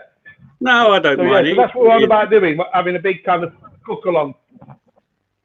Yeah, you should. A big cook along together, and Yeah, I think that's a really good idea, Steve. Is he back yet? No. I was even going to say next year when you're all up and running again, I think maybe me and Matt should come down and do a little bit of a live thing down with you guys. All you need is a tent, a laptop, and a 4G signal. Or Matt's quite posh. He'll probably have. I got plenty of them.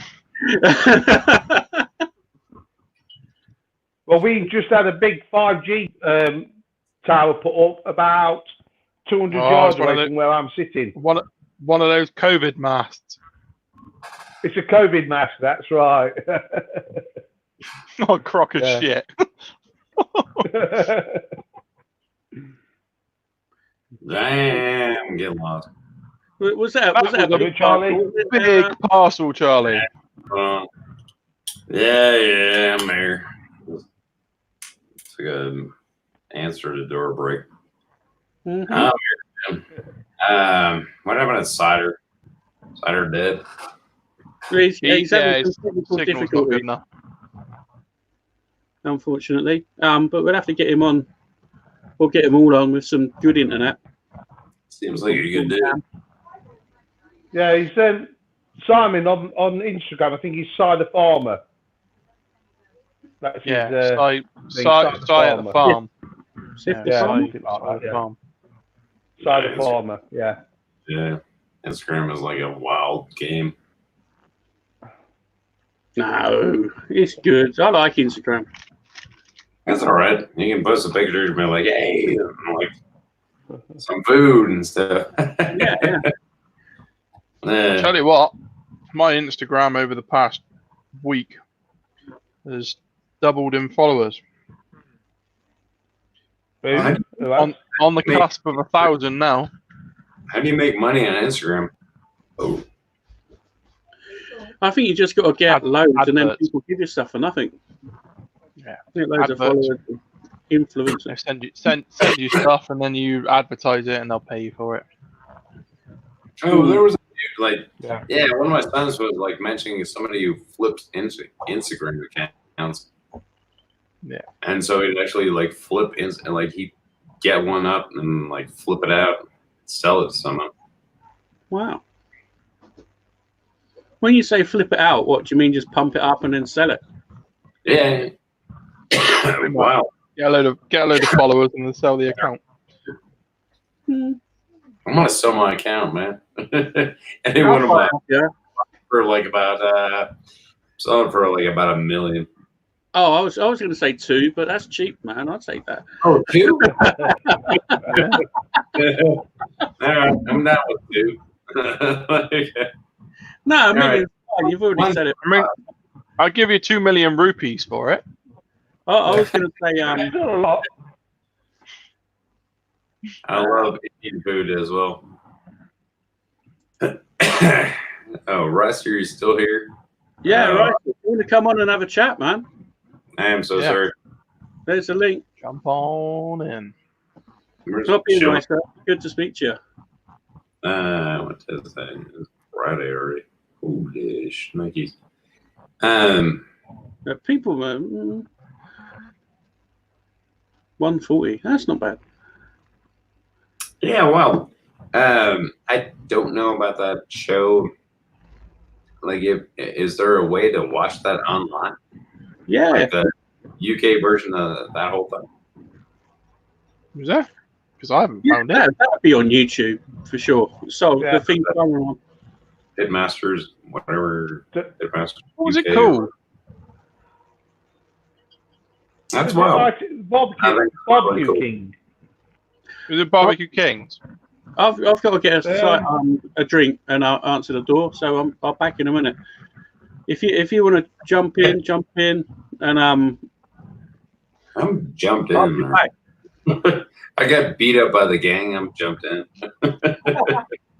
You're not going to be able to jump in while he's not there to approve it. I'll jumped in. I'll put Deb here. She can approve. Or Alpha probably have more of an idea actually. Alf. Yeah, so the new challenge is going to be train spotting barbecue. Yeah, that's what we're going to go for. Subscribers. Yeah, that's what. Train spotting anything, I think we'll do it. Yeah. I reckon you're right. I'm in the fans glare. I think it's like a fantastically weird, brilliant idea. Man, that was like I remember watching that movie, and it was quite disturbing. That was Ewan McGregor, right? Ewan McGregor, yeah. My oldest son's name is Colin Ewan Baker. So he's got the Ewan bit in. Yeah, I was like, I don't know.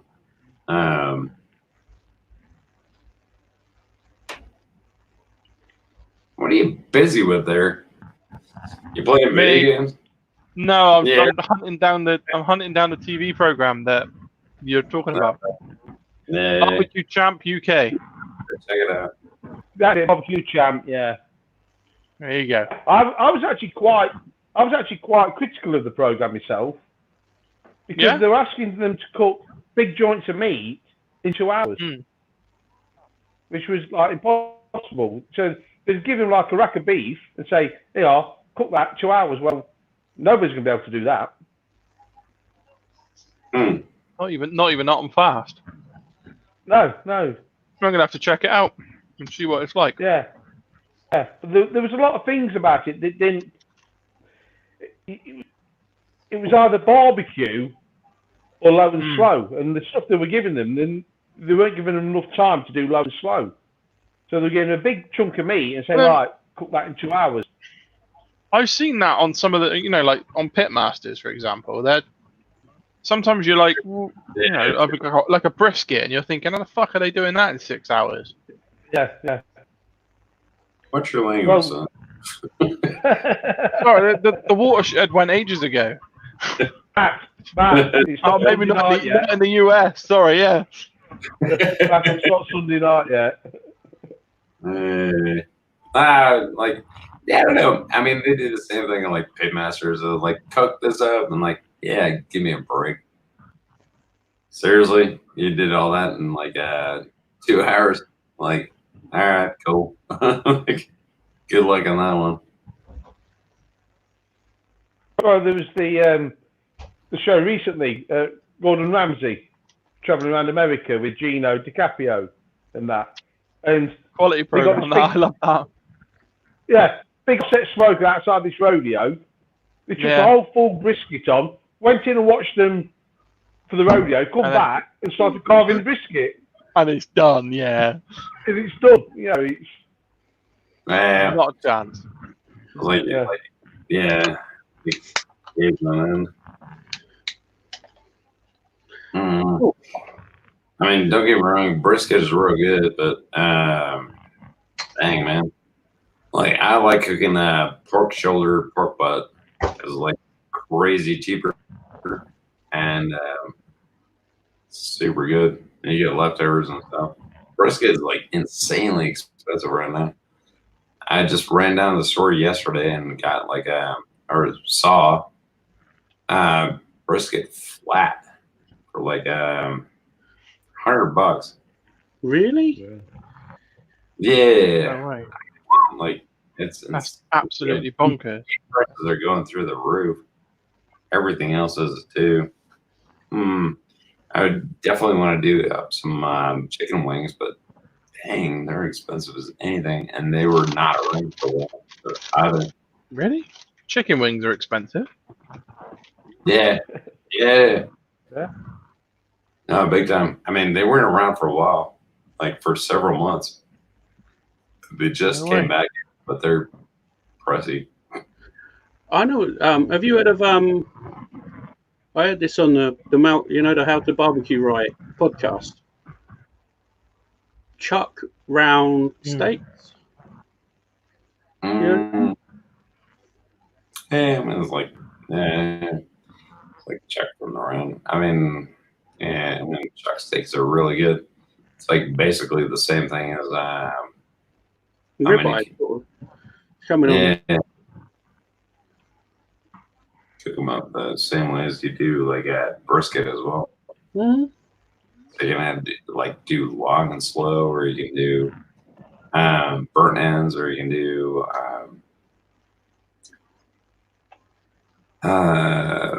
Mississippi pot roast, or there's a bunch of different ways of doing. Yeah, I was belly pork's my favourite thing to cook. Which one? Belly pork, the whole belly pork. Yeah, man, that's hard to get around here. Yeah. A lot of times. When you cook your belly pork, how long do you cook your belly pork for? At the tailgates, normally I do it over the open flame, and it's about 5 hours. Okay. You know, normally it's 3 hours, but you know, if I'm doing it over the open charcoal and thingy, about 5 hours. The last one I did was the whole full belly pork, about 5 hours. Now, do you cook it as the whole belly pork, or do you cube it up first? Yeah. No, the whole belly pork over live fire. Nice. Yeah, that's about right. I did some belly pork the other day, and it was just a bit too fatty for my liking. But that might just be my. Yeah, you need to cook it and render the fat out. Yeah. And then normally, like I cook it meat side down over the fire, and then the last 35-40 minutes, turn it over and get the skin side down to get the crackling. Nice. Yeah. So I did it in the drum. It was in there for about 8 hours. It rendered the fat, but it was still just a little bit too much for me. Yeah. I normally turn full belly into bacon. Oh, no, belly pork. Yeah, it depends on what you want to do. Chucker roast. Chucker roast is real good. Yeah. I like chucker roast a whole ton. I'll be honest, I prefer chuck roast to brisket. It's because it's easier to cook and it It's cheaper. Well, it's certainly cheaper over here than brisket is over here. That's for sure. It is way well. It used to be. It was way cheaper. So I could chuck a whole bunch of different ones on it. You can actually do like burnt ends on chuck roast as well. Mm-hmm. Turns out phenomenal. You can do brisket style. You can do it like a whole bunch of different ways. But yeah, I like chuck. I like big chucks that I cannot lie. Yeah, there's another T-shirt there. Yeah. Ryan's gonna dance. He's like, Great. He's gonna do that moon dance or something. Oh man, yeah, it's a T-shirt. There you go. Ryan, Yeah. Ryan, you were talking about the outtakes earlier. Yeah. And you do what? 5 or 6 things. Actually, when you do the cocktail ones, how many outtakes do you have on there? And how drunk are you at the end? It all depends what I'm doing. If I'm doing a like them baby Guinness ones I done, I was ruined by the time I done. Like the first ones I done with no sound. So it's like I'm not going to voice over it. I've got plenty of time. It's easy to do. I'm going to re-record it. And then obviously I was 6 shots in by then, and I couldn't get the Baileys to sit on the coffee liqueur. So every time I'd done it, it didn't work. And then it sort of come in at around 11. Shit. Well, you're not going to waste it, are you? You know what I mean? You didn't have to drink them every time, did you? If you watch back through, if you watch my cocktail video, I'm absolutely shit-faced. I'm so drunk, it's unbelievable. The next time, what you should do is if you fuck it up, just put that shot glass to the other side, and then do it again. And then when you're finished and you successfully recorded your video, then you can drink the fucking lot. I tell you what, if you do 5 shots of anything, you're not really thinking straight, to be honest. You're thinking, I'll be all right. I'll just do this one. But the rest of them, pretty much, like when I do the cocktail, the other, sort of like the more constructed cocktails, I do them all in one take, pretty much. I'll sit down and put the ingredients in and level it all up, shake it, and bang. They're really easy to do. I quite enjoy making them, actually. I quite enjoy drinking them. Not a fan of making cocktails. They're a bit of a pain in the ass. No, they're not. They're so easy. So like, my idea of cocktails is, what have I got in the cupboard? Yeah, that'll probably go together. Where's that fucking great big fish bowl? And then just start pouring them in. And a bit of lemonade, get a spoon, mix it around. Does that taste all right? Maybe a little bit more. Miller Lite. My ideal of a cocktail. I cannot do hard alcohol at all. Not because I'll end up like drinking like I drink beer, and like I'll be like on the floor dancing. No, that's when the good times happen. No, they don't happen then. I must admit, I do lose time sometimes. No, that's a totally different story. Yeah, sure. Sure. For sure. But yeah, no way in hell. But the cocktail stuff I do with all the other people who do the drink tips, like Julianne and the rest of them, Blake, Adrian. Yeah. Obviously, all of them, they're all really, really good. Even Johnny Mags had a go last month. I think he's coming back in this month. I don't know. I'll have to hit him up and see.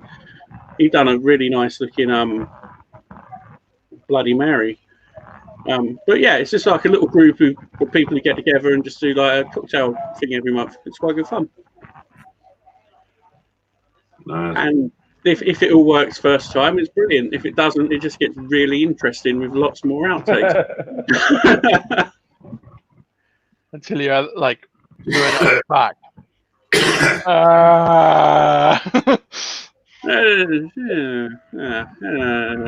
That's bad. But I can. I'd get to the point where I'd be like, right then, guys, this is what it's supposed to look like, and a picture on my phone, and fuck it, bottoms up. You're a young gun. You should be drinking. Should be drinking nuts off. Yeah. Not young. You're like old as crud. I'm nearly retirement age, me. Yeah, you are if you work in IT, mate. You're in engineering. I've just been sipping from the fountain of youth. You're definitely not in. Oh, scares me how. Yeah, how I mean, how retirement age is what, 39 for an IT professional. You wish. You wish. Yeah, I do. I do wish. Not a chance. Wish. Well, it's Glastonbury weekend. Should have been this weekend. So it should have been a really busy weekend for me. But again, that's cancelled with all the other festivals. What, do you cater Glastonbury, do you? Well, I don't particularly go to Glastonbury, but my customers do, and they take the traders down there to Glastonbury. Okay. I went down last year there's a company right next to Glastonbury, a farm, and he supplies marquees, obviously.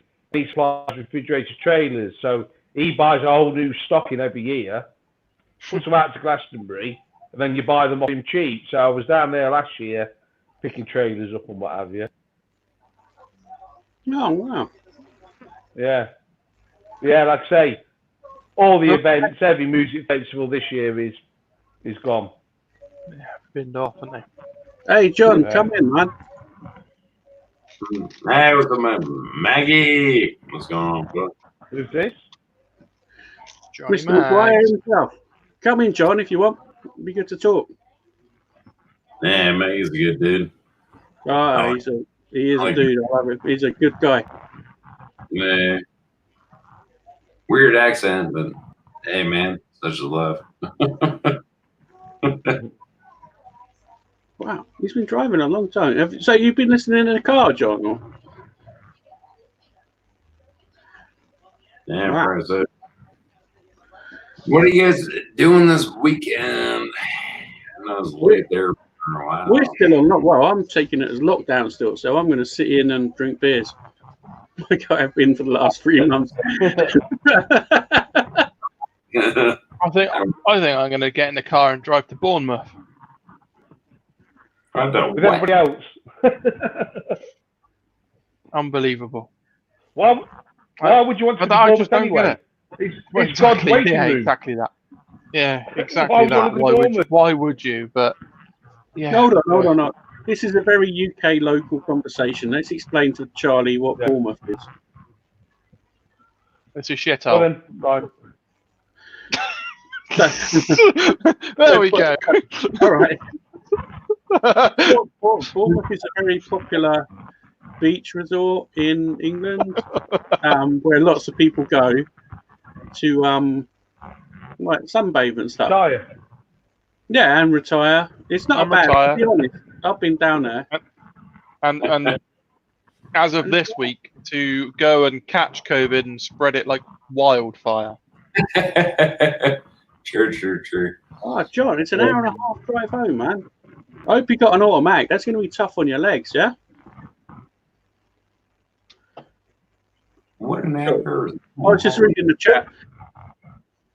Well, the thing is about it going to Bournemouth and everyone's gone feral. They're just leaving. Yeah, no one cares. What's that? Yeah, what's that about? Just chucking. You took your fucking stuff with you in a bag, most likely. Take it home. Take the fucking stuff with you. Yeah. I mean, like I say, I'm fortunate we've got Chatsworth House, which is probably 15 miles away from here, and I do a lot of business with them. They've had the same thing. All their grounds has been trash. There's trash everywhere. Unbelievable. people are What's that leaving. about? Like, don't know. I don't get it. Yeah, people have been let off the leash, and that's it. I think we're turning this into a bit of a political bashing, aren't we? It's just, yeah.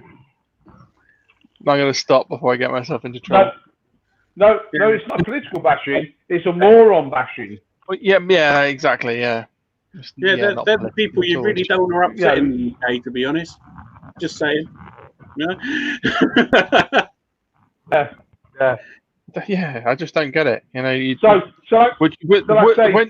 when you're sat at home, do you just go, oh fuck it, just chuck that on the floor? I finished a can of beer, bollocks. I just crunch a can up and throw it on the floor. Whereas instant barbecue, yeah, just chuck that on the floor as well. You wouldn't do it, would you? So why do it on a beach? I wouldn't go to a beach. I'd just watch the other fuckers die, but it's just me. It's sort of like bringing it on themselves, aren't they? It's like, well... like I said to you earlier, Ryan, it's not... It won't be them that suffers from it. The amount of idiots that are on Bournemouth Beach, it won't be them that suffer. It'll be, their family members, their grandparents. Yeah. The older generation of their family that suffer from their, idiocy going to a beach, rubbing shoulder to shoulder with the next person. What do you do at the weekend? Oh, I wiped out Grandma. Well done. I always call the beach the human barbecue. The what? Yeah. The human barbecue, yeah. That's right. It's the human barbecue because they're all going to lie out on the beach, baking in the sun, cooking. Yeah, and then, so I call it human barbecue. No, I don't even like going to the seaside in this country. To be honest, the sea's too cold. I'd much rather go somewhere where it's warm, with warm sea, and it's comfortable. Yeah. Well, I reckon we got another T-shirt design right there. I went to Bournemouth and spread COVID. That's right. Yeah. And I'm proud. COVID carrier and proud. Yeah. Let's just leave this whole COVID thing now. Okay. So this weekend it's the wife's birthday, so wish her many happy returns. Yeah, for tomorrow, so she'll be 21 again. Not quite 21, but yeah, not far off. Be breaking out the wine, I hope. Oh, she will. Yeah, I've got the a bottle on champagne on chill for her and what have you. Well deserved as well. It is. Because she's an NHS worker, and obviously she's been going to work through this constant, and it must be really hard because I've been at home all the time. So she's been going to work every single day. I bet she's thinking like, what's he been doing all day? Sat at home, playing with his barbecue, and I'm at work. No, to be fair, you have been pushing out a lot of content though, mate. You've been doing all right. Oh yeah. I've been, like I say, I've got the time, haven't I? Yeah. You've been the time, but it's getting the produce. Yeah. What a first 6 weeks. She's obviously. Tom? I said, what's she doing? Is she front line or clerical or? Yeah, she's front line. She works. She works at the hospital. She it's all to do with pregnant ladies. She does all the tests on the ladies' blood tests, and so she's been up like close and personal. Within 2 feet of people every day. And she doesn't get this.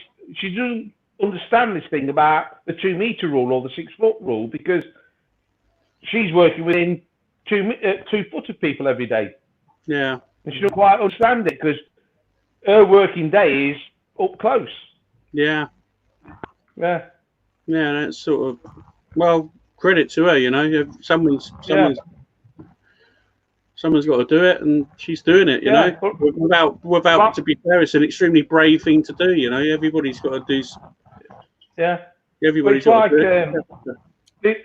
This thing in the UK where we had like clap for the NHS on a Thursday night. She was like, I can't be bothered to go out and clap. Well, what's it all about? That's their mentality. It's like, well, why? We're just going every day and doing our job. Mm. Yeah, but it's people showing their thanks for what's normally a thankless job. Oh, it is. I mean, like I say, I wouldn't like to work in any, especially the A&E departments and things like that. It's absolutely right. I'm just going to do a translation for Charlie. A&E is the emergency room, Charlie. What A&E is. I kind of halfway get what you're saying. Like I got the NHS is like the natural help. And NHS is like hospitals over here, and the A&E is the emergency room. You're almost one of us with your Cockney accent and your rhyming slang, Charlie. You'll be an honorary English person too. Hey, easy peasy Portuguese. There you go. Hey, man. I don't understand. See, the trouble is I'm a northerner as well. Yeah, I'm a northerner. Completely confused with that. That's true. Man, I'm a northerner. You guys confuse biscuits with briskets, and you guys confuse like all sorts of weird things. In the UK, we have like we all speak English, but there's like it is not 4, 5, 6 different dialects of it, accents, etc. Wow, it's like America. Can you recognize? They speak some form of English from Britain? Yeah. Sorry. You tell where anyone's from. What, by the way they speak? Yeah. Within 4 words. Really? Yeah. Well, it's like much like for you. I should imagine you'll be able. You can identify different parts of America from the way they speak. Different parts, but again, like I can't nail down. Like America is like a little bit bigger than Britain, so I can like. I thought we were about the same size. I can't nail down like certain like you got like you're from here, you're from there, you're from you can get region wise, can't you? Yeah. Not bloody town particular, but region. Exactly. So there's this similar sort of thing here. Well, I mean, like I said, you've got probably several very prominent accents, like Geordie, Birmingham, Brummie, London, West Country, probably Devon, Devon, and what. So you have got like big regions that you'll pick up and think they're from there, or like Merseyside, Liverpool. I mean, that would be one of the most annoying. Liverpool, definitely. I can barely understand a word they fucking say. I stopped myself then because I realised we're on the live stream, and I thought, well, I might upset somebody, but it's got to be one of the. It's difficult to understand. Because I'm from like the capital city of the UK, I can understand. Like you got London, but then you've got lots of different London accents. So you got North London, South London, East London, West London. Like if I hear someone from West London, I've got a rough idea where they live because I grew up in West London. Whereas, like if I listen to someone from East London or West London or South London, is a very distinct accent. Yeah. Seriously. And I mean, I don't know. My grandparents were from Scotland, and well, we can't understand everything they say.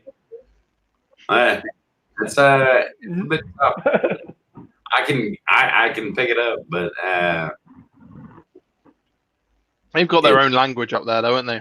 Chinese, it's like English, but they just make up other to confuse you. combination of like English and Welsh and I don't even know what. But I mean they're both dead now. But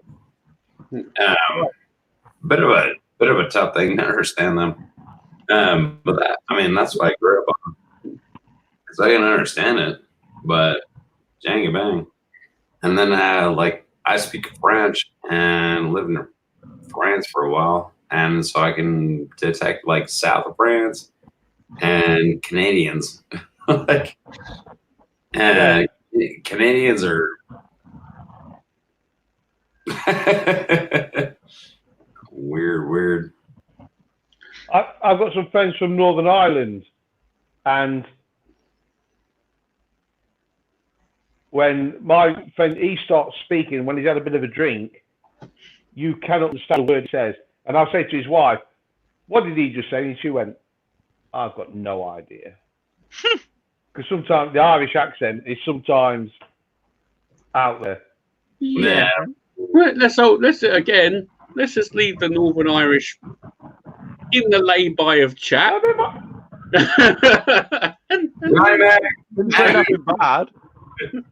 Charlie, I've got a site in Southern Ireland, and I agree with you. Sometimes you just can't understand what they're saying.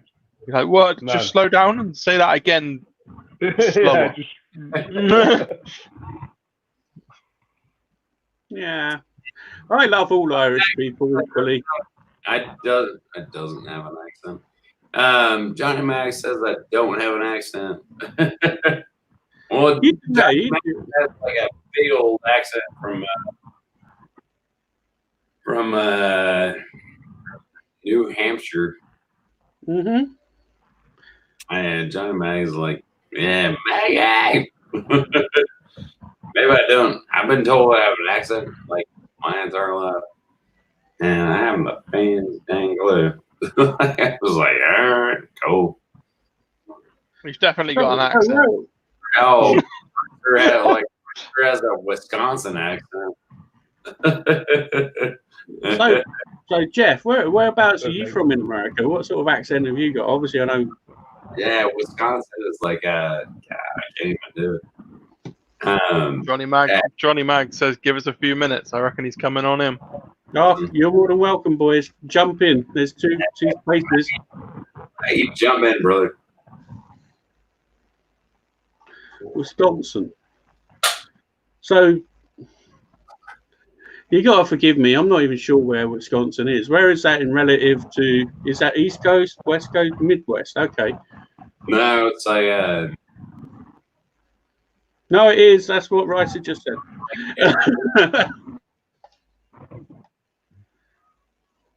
yeah, Midwest or something like that. It's like Midwest by out kind of like by Chicago or something ish. It's like I don't know. You take Chicago and you go north, and I think that's where Wisconsin is. Mm-hmm. And knowledge of geography is poor at best. I navigate my way around America by bands. Sometimes I can sort of like relate to where a band comes from to where it is in America. Then there's like Iowa, Idaho, like the Dakotas. I've never been up to any of them. Yeah, North Chicago. Yeah, exactly right. Yeah, so it's like you take Chicago, and it's like right in the north-ish, right by the lake, and then you go over to because I've been there, go up in north. The only place I've been. This is my knowledge of geography. The only place I've been in America is. What was that? Oh God, that was all. Yeah, so the only place I've been in America is Jackson Hole up above Utah, skiing. What's that? Yeah, Jackson Hole. Oh, I've heard Above of Utah. in like Utah. You went to America to go skiing. West. Yeah. Yeah. When I was younger. I was going to say, what's wrong with the Alps? It's like next door. I've done the Alps. Yeah. Nah, big time. All right, it's like somewhere different. That's fair enough. Yeah, and like I said, I've been Vancouver. I've done Whistler and places like that up in Canada. Yeah. That was in the younger days. Yeah, I do know Whistler as well. Yeah, snowboard and ski back in the day, but not anymore. So, like I say, you realise how brittle you can be when you do some. I can't ski. I've tried it. This is off on a little story now. Right, the plan was me and my friends, we were all going to go away skiing. Yeah. So we went to. Do you have dry ski slopes? You two know what dry ski slopes are. Yeah. Have you heard of a dry ski slope, Charlie? Yeah. So it's just like a bit of mat on a hill. Carpet. Yeah, carpet. So 6 of us started out. We all went there. Can you ski? Yeah, of course we can ski. Got the higher equipment, went up the top of the hill. One of my mates went down, fractured his leg. Next week, we all went up the hill. 5 of us this time. One sort of brought it halfway down, big burn down his face. Didn't have like proper ski equipment on, so burnt his leg as well. He was out of the game. I went down, couldn't stop, hit the barrier, fractured my ribs. So I was out of the game. No, the people hiring the stuff didn't really care. They were like, yeah, up we go. They must have been taking bets by the end of it to see how many of us were going to be left. Apparently, you're not the most athletic people of all time. No, well, I'm not designed for skiing, but well, I can ski all right. It's just stopping that's the problem. I can't. It's like, Ryan, you can build momentum, but you can't stop. Yeah, Mr. Max is on There's Maggie. Great to see you, mate.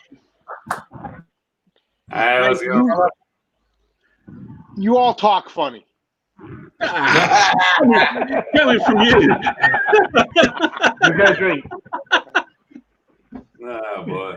Oh, great. How's things? Obviously, you got problems with your knee. How you doing though with that? Right now, it's looking like I got to have surgery again on the 21st of April. April. So couple weeks, about another month. Got to have surgery again. So. You're having some bad luck with your legs, man. Yep, my good knee now is the one that needs to be replaced. Your good knee. Quote unquote good knee. Yeah. Dang it, man. So Ryan, who's on now? This is my friend Johnny Mags. He's on the Pit Life Barbecue podcast. I share it in some group all the time. He's a very decent guy. I class him as a good friend of mine from the States, just like Charlie. Very, very nice fella, man. So I'm not from any. Hold on, let me go. I think I've seen him on Instagram. Yeah. He gets about on Instagram a bit. Matt's over there. That's John. Charlie's right over there. And then guys, over there. that's Steve. No, it's not. That's Maggie. That's Steve. Steve's over there. That's Johnny. Maggie's a real cool dude. And he just hit 100 podcasts. Yeah, sure did. That was the 100th one. Yeah, we just had week, this past week. We had the 100th episode. Yeah, And you're rocking iTunes as well now, man. You're flying, mate. Yeah, we're our producer. We kind of were asking about that, and the last we had heard, we were like right around 100 on the iTunes, and we were going to say that on the show, and the producer went, "No, you're not. You're not 100. You're 40, number 43 overall of food podcasts." Mm-hmm. So I'm still trying to figure out where we are with like just barbecue ones, but by the looks of it, real quick on the list he had, we're maybe fifth or sixth of actual barbecue podcasts. You're in some good company there, then, brother. Oh yeah, like who would be ahead of us? Malcolm Reed, Greg Rampey, Greg Rampey from Barbecue Central, David Bosca from Butcher's Barbecue. I know those three are ahead of us, so we're knocking right on their tails. Yeah. It's not bad. You know what I'm saying? They're you know. Wow. I'm super stoked for you, man. That's really cool. And you put the work in as well, you know. Oh, for sure. Your little studio, John. Is that? Do you just go in? So yeah, I've been listening for the whole ride home. So great conversation, Charlie. Great interview. No, what the hell is all this stuff? You've lived more than Colorado. You spent time in Africa. You've spent time lived in France. Why are you hiding all of this knowledge?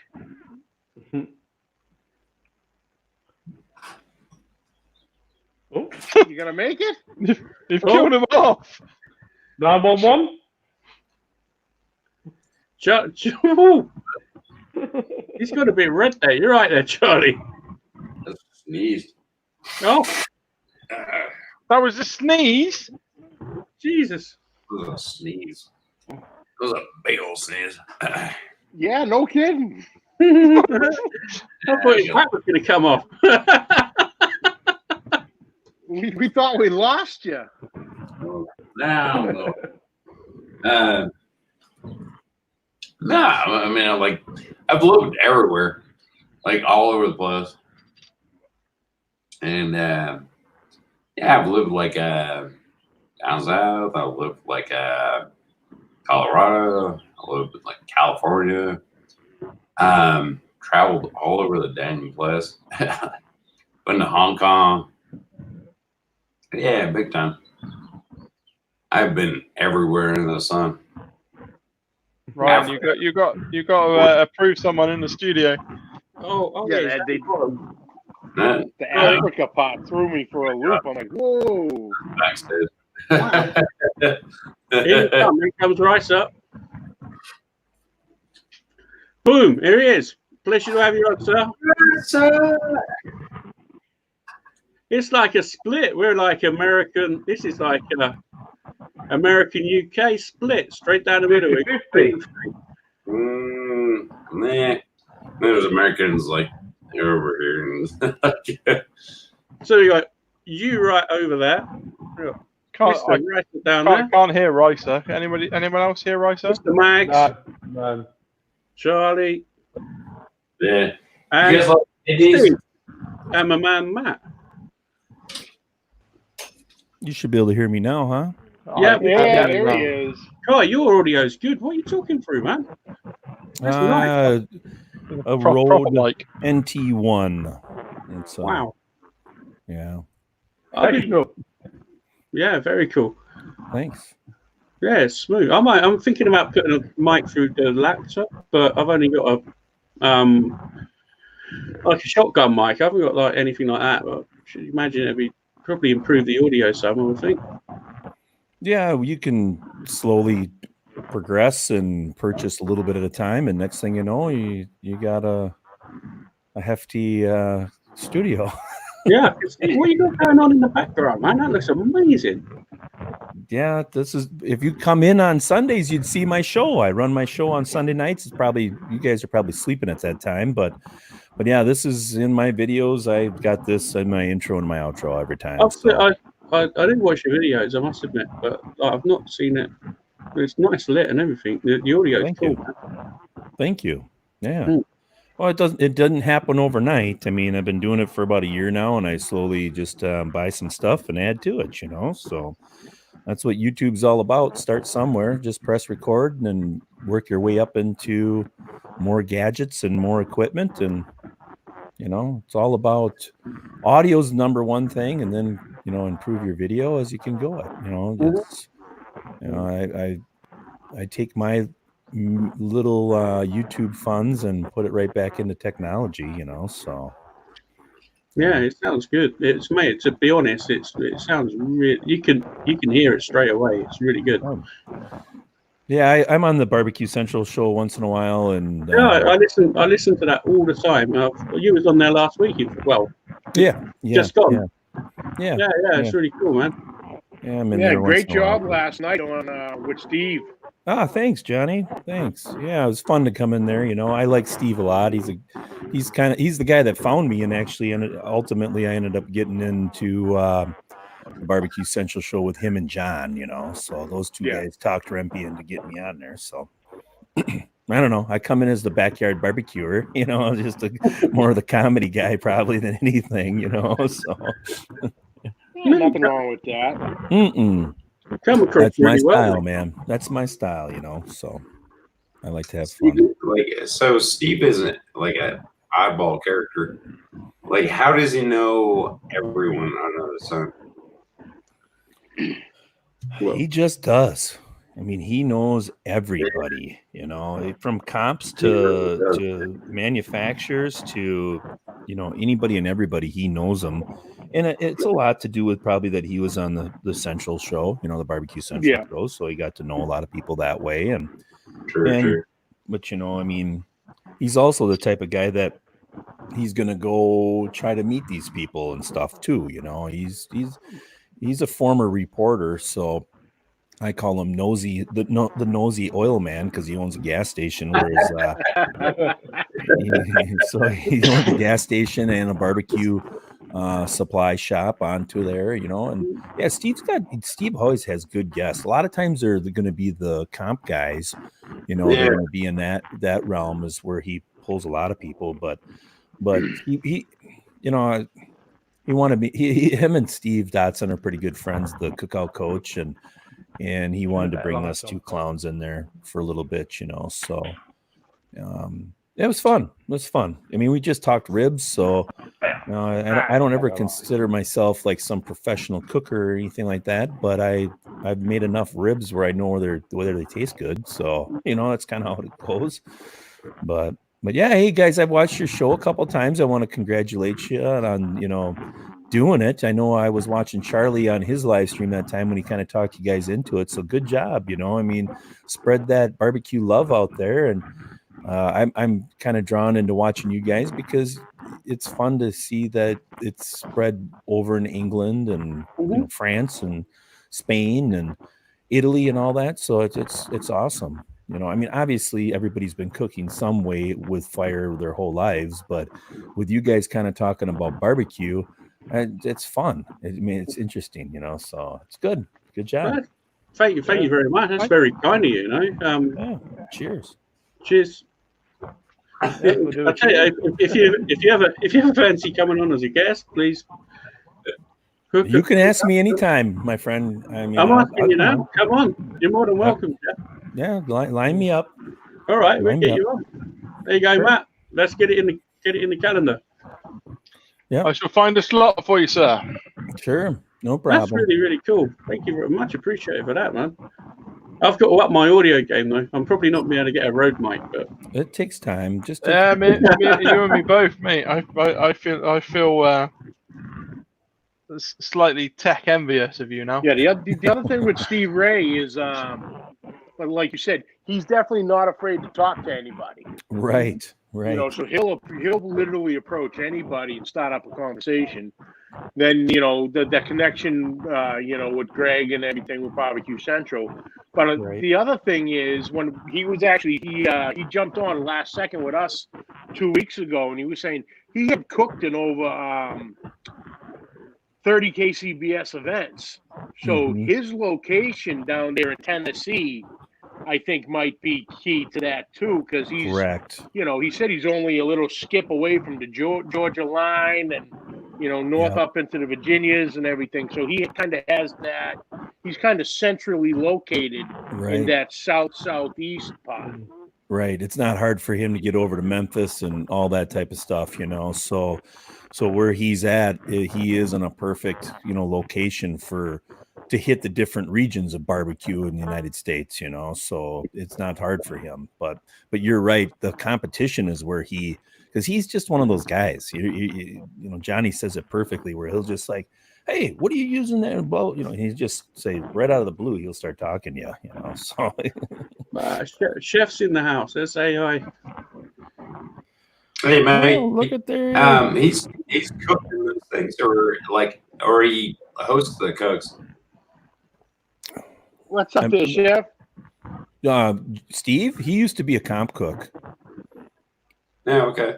Yeah, he's got a big Myron Mixon, a 4-foot Myron Mixon, you know. So, the H2O or whatever they call it. Yeah. So he used to cook comp all the time, but he doesn't do a lot of it anymore. He still gets into it a little bit, but yeah, he's got like 17 cookers. He told us. I was pretty impressed. Yeah, he's got them all. Mm-hmm. I'm jealous. I want his Myron Mixon. He doesn't fire it up much anymore. Maybe a couple times a year, he told me, but I'd love to have that thing end up in my driveway. Oh, for sure. H2O, you know. Yeah. You can only dream.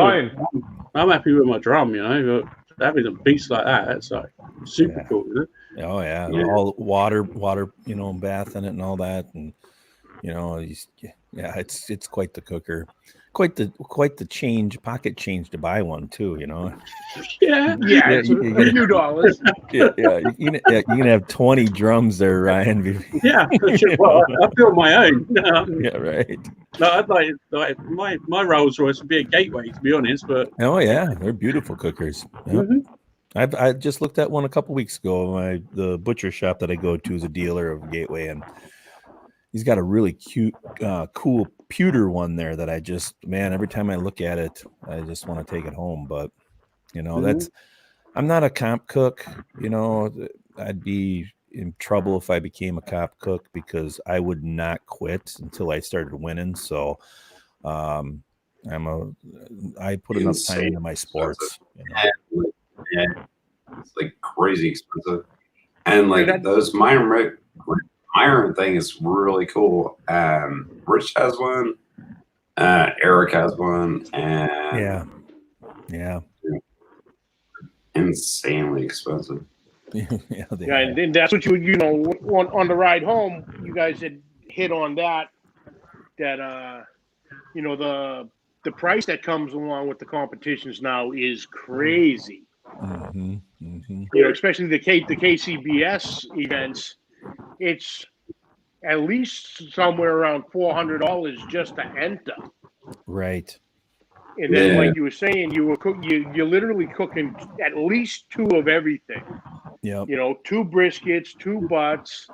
You're cooking probably easily a couple dozen chicken thighs, and at least probably 6 racks of ribs.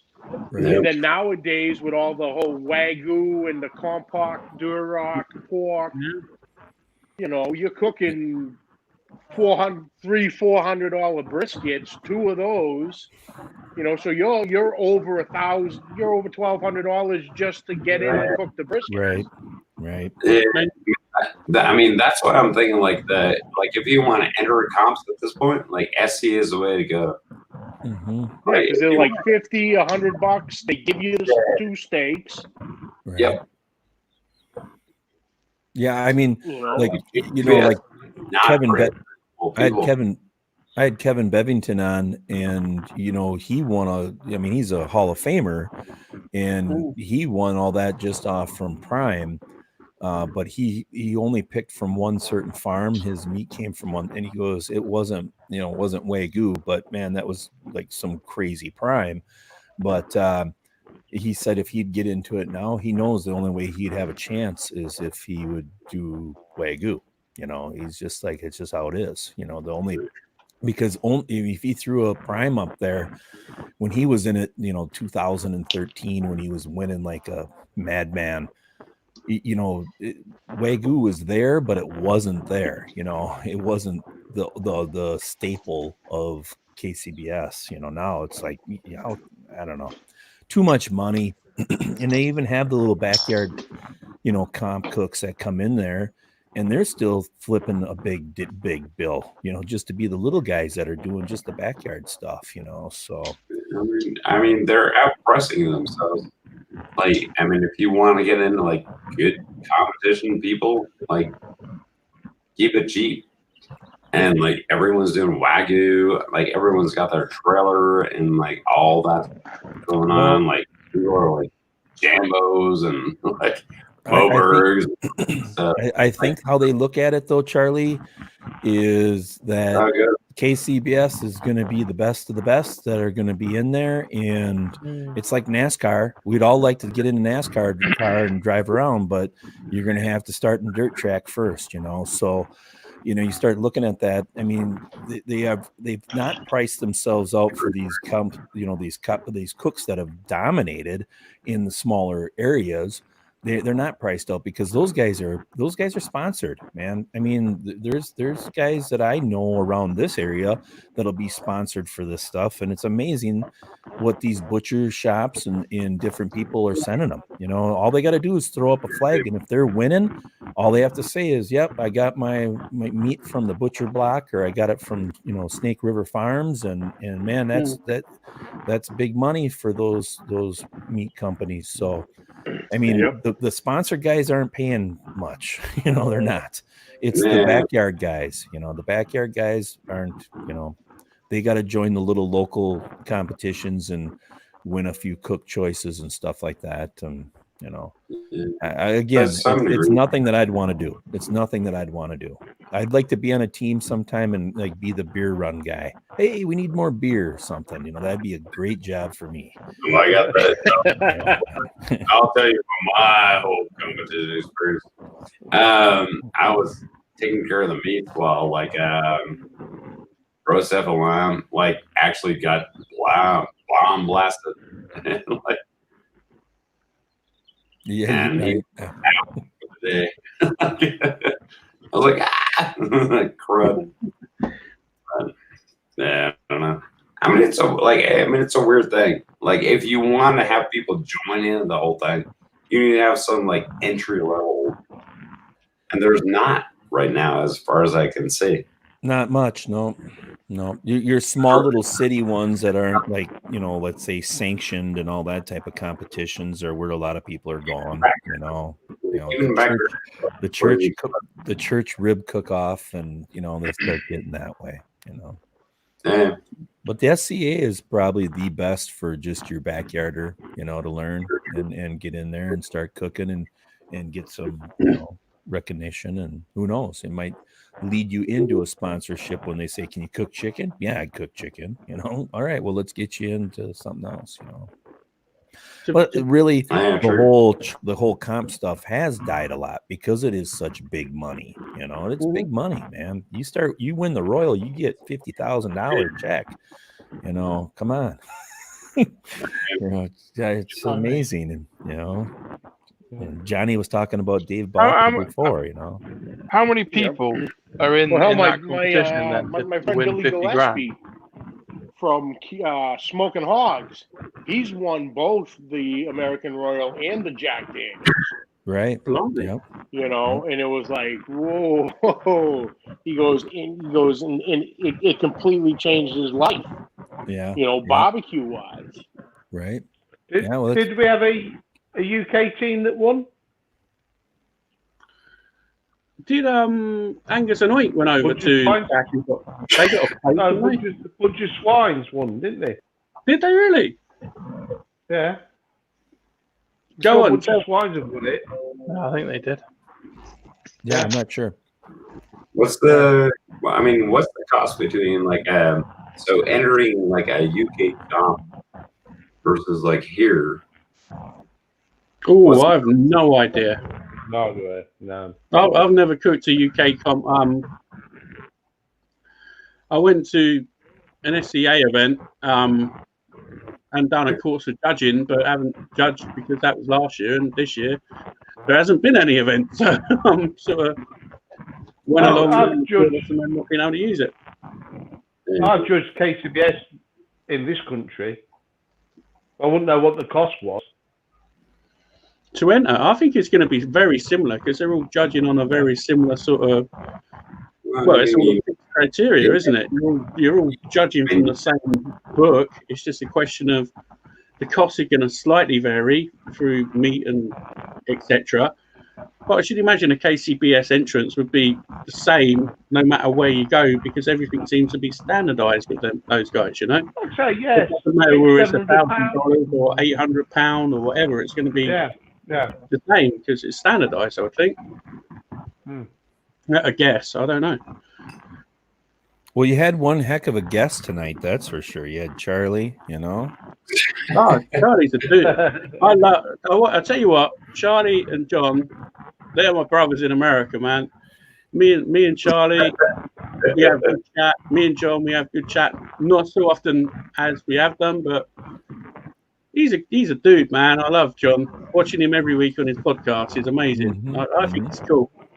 And then seeing everybody in, like, everybody jumps in, and CJ as well. We're affiliated to Cooking with CJ now, this channel, so we're sort of we were those guys. Yeah, it's really, really cool. I love watching all the American stuff, man. I think it's brilliant. Well, if you end up seeing somebody that I have on and you want to contact, feel free to ask. Charlie will give it to you. Charlie helps me out with my show, so he'll help you. Well, thank you very much. That's really, really cool. Much appreciated, man. Yeah, good. The Russians are actually really big into barbecue as well. Russian barbecue. Yeah, no joke, man. I had to have my wife do the interview though. So I follow Russian channel. That's really, really cool. What's that? I tell you, I saw something on Instagram the other day which upset me slightly. There was this German guy, right? He cooked a massive T-bone steak, and then he cut it down into tiny little bits and fried it in butter. And I was like, oh yeah, that looks really cool. And everybody was like completely slating him because he's got this massive T-bone steak, cut off the two parts, and then cut it down into like inch-thick bits and fried it in butter and loads of other good stuff. And they're like, oh, what are you doing to that steak? You're ruining it. And I was thinking, well, actually, it's probably really tasty because it's just cooked in a different way. Just because it's not done on a grill and it's not reverse seared or it's not done how everybody perceives a steak to be cooked, doesn't mean it won't taste good. It just means it's cooked differently. Do you know what? Sure. And he really got lit up on Instagram. I was like, what are you doing to him? You know? I felt really sorry for the dude. I put a big thing up. I was like, look, just because he's doing it this way, don't mean he's doing it wrong. He's just doing it differently. Right. He had like a great big pan with butter going. He put the T-bone in the middle so the bone marrow was cooking out. So that's going to taste good to start with. Then he put all of these inch-thick bits of steak in. I was thinking, I'd absolutely kill that. You know what I mean? It'd be really, really nice. I'd sit down and eat a lot. And then he covered it with rosemary. Not too bad.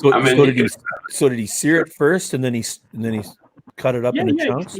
He seared it. He had had the grate marks on it, but it was still well under. Right. But then he cut it into like these tiny little fillets, and then fried it in butter and whatever else was in there, salt and garlic. Really, really good. That's not bad. It's just sometimes people are really blinkered towards cooking on a grill. Did you say blinker? Yeah. Yeah, I like that word. I'm going to use that. This is really blinker. He needs to teach you some English slang. Yeah, throw the English stuff and throw it in my videos. That'd be hilarious. Blinker. Gosh, This is really blinker. Is a big one. Like anything that rhymes apparently is a big one. Yeah, it's funny. I like that. What the I'm not heck? picking on you. I'm not picking on you. Just never heard you. No, Really no. blinker, you know. Yeah, you know, like what you do with the horses when they race, you put blinkers on them. They can only see okay. in one direction. Yeah, It's yeah. straightforward. Yeah, it's straightforward. All right. Awesome. Straightforward. One of these days, I'll learn British. Yeah, I'm still learning.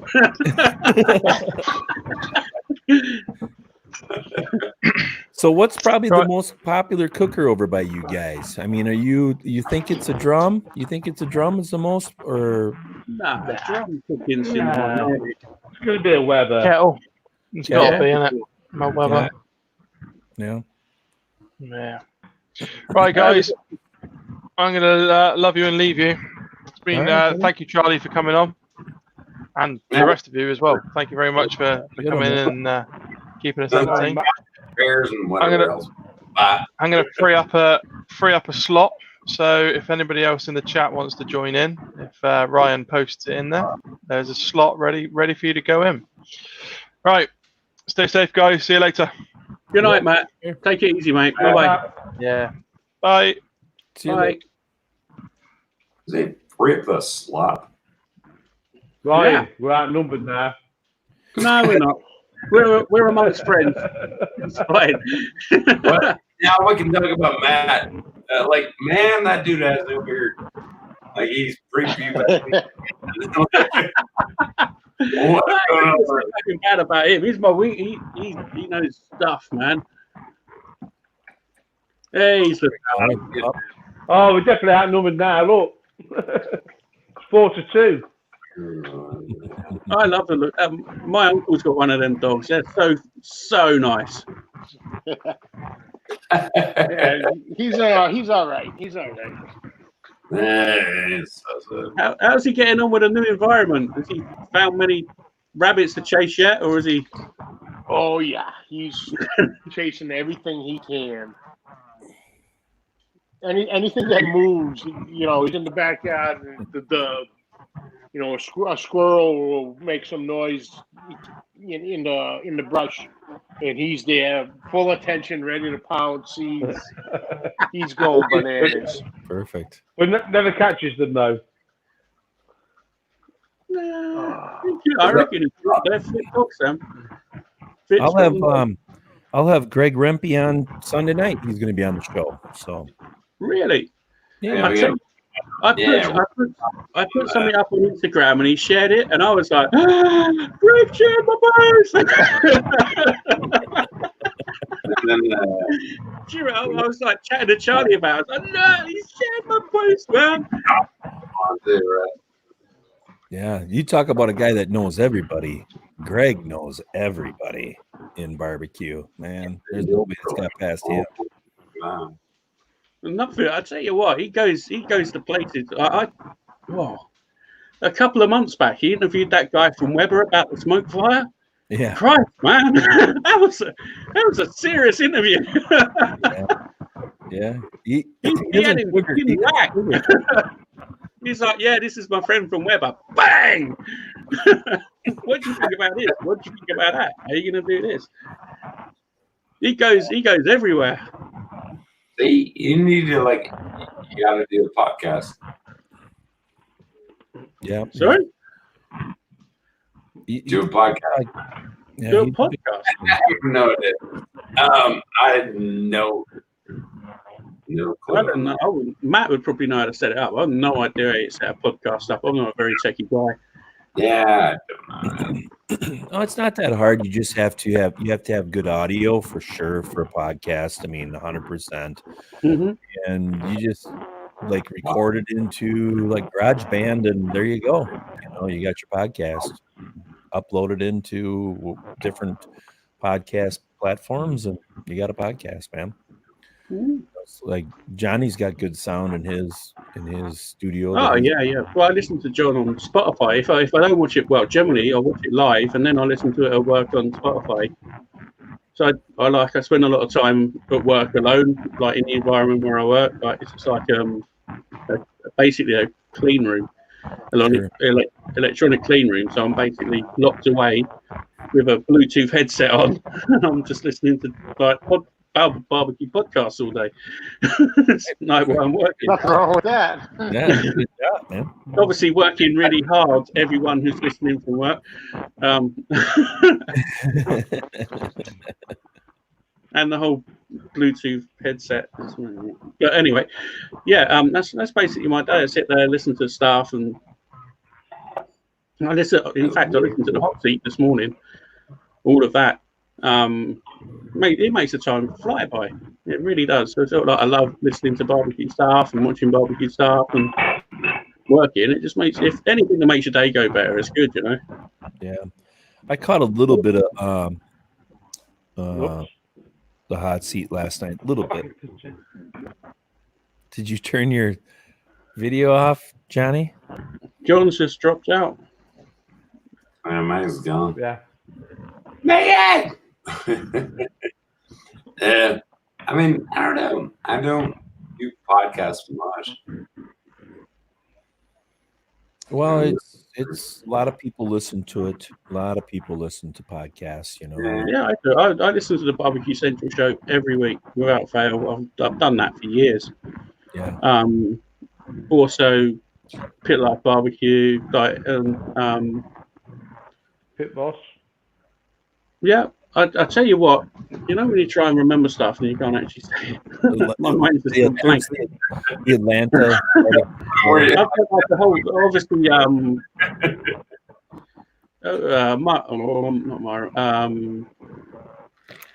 Malcolm Reed. Malcolm Reed, yeah. I listen to Malcolm Reed.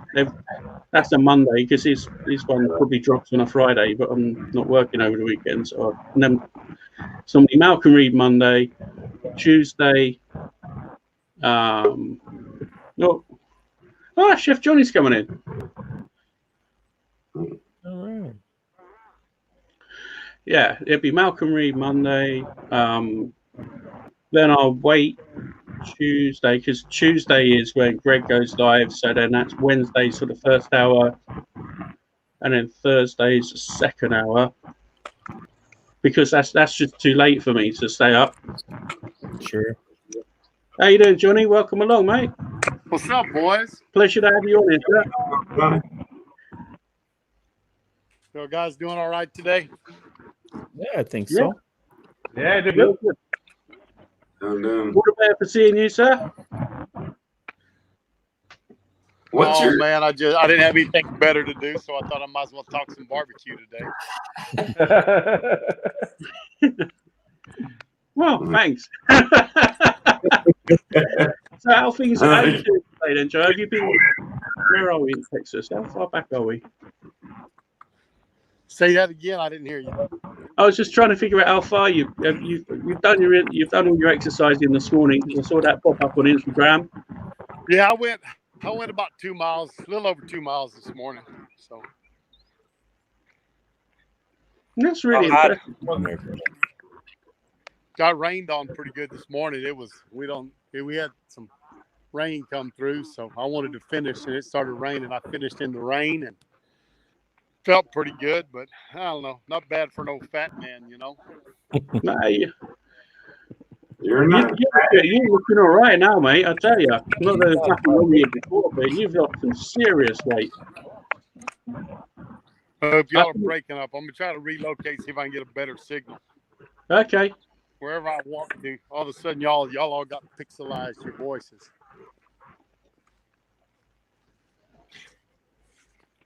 So what's your thought about like doing like videos like scheduled times versus who you asking? anyone?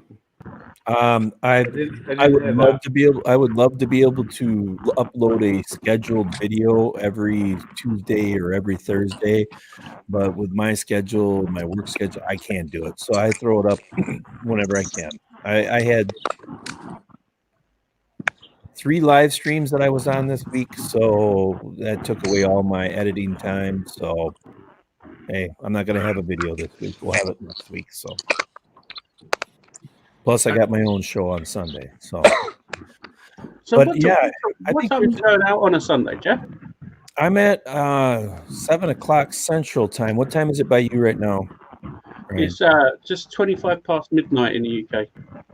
Yeah, so it's 6 o'clock here. So you're 8 hours ahead of me. So yeah, it's pretty late then.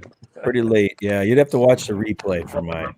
I go at 7 o'clock, you know. So wake up in the middle of the night. I do wake up in the middle of the night. I'm like, yeah, go to bed for a while, take a nap, and then wake up. And I'll tell you what is strange. Sometimes I wake up in the morning getting ready for work, and there's people still going live. So I get up at 5 a.m. in the morning, and like this morning, Greg from the barbecue, barbecue pit live with John, he was doing a live in the New England Pitmasters. So five o'clock. There's only one 5 o'clock in the day. No, it's not. It's not 5 o'clock in the morning. I see both of them. I used to watch Pitmaster X. I would get up in the mornings about 6:30 or so, and he'd be in the middle of his live, Yeah, the Dutch guy. Catch him when I was getting ready for work, and then I'd leave it running while I was driving to work. Yeah, it's sort of really, really cool. It just makes you realise how international the whole barbecue thing is. Someone's always doing something at some time. Right. Yeah. True. Oh, where are we going? Let's back. Hey, what's going on, Jay? I'm back streaming up from the studios for podcast and stream simultaneously. so, how many shows is this for you now, Ryan? Is this 4? Your 4th or 5th now? We're 4. Well, officially, I've done the first one was for like a test run. We've done that with Mike, and that went really well. Then we sort of like got it all like this, branded up with proper staff, and so yeah, 4 shows I think. But Mike was a really cool dude to have on. Like dude's barbecue and kitchen, top guy.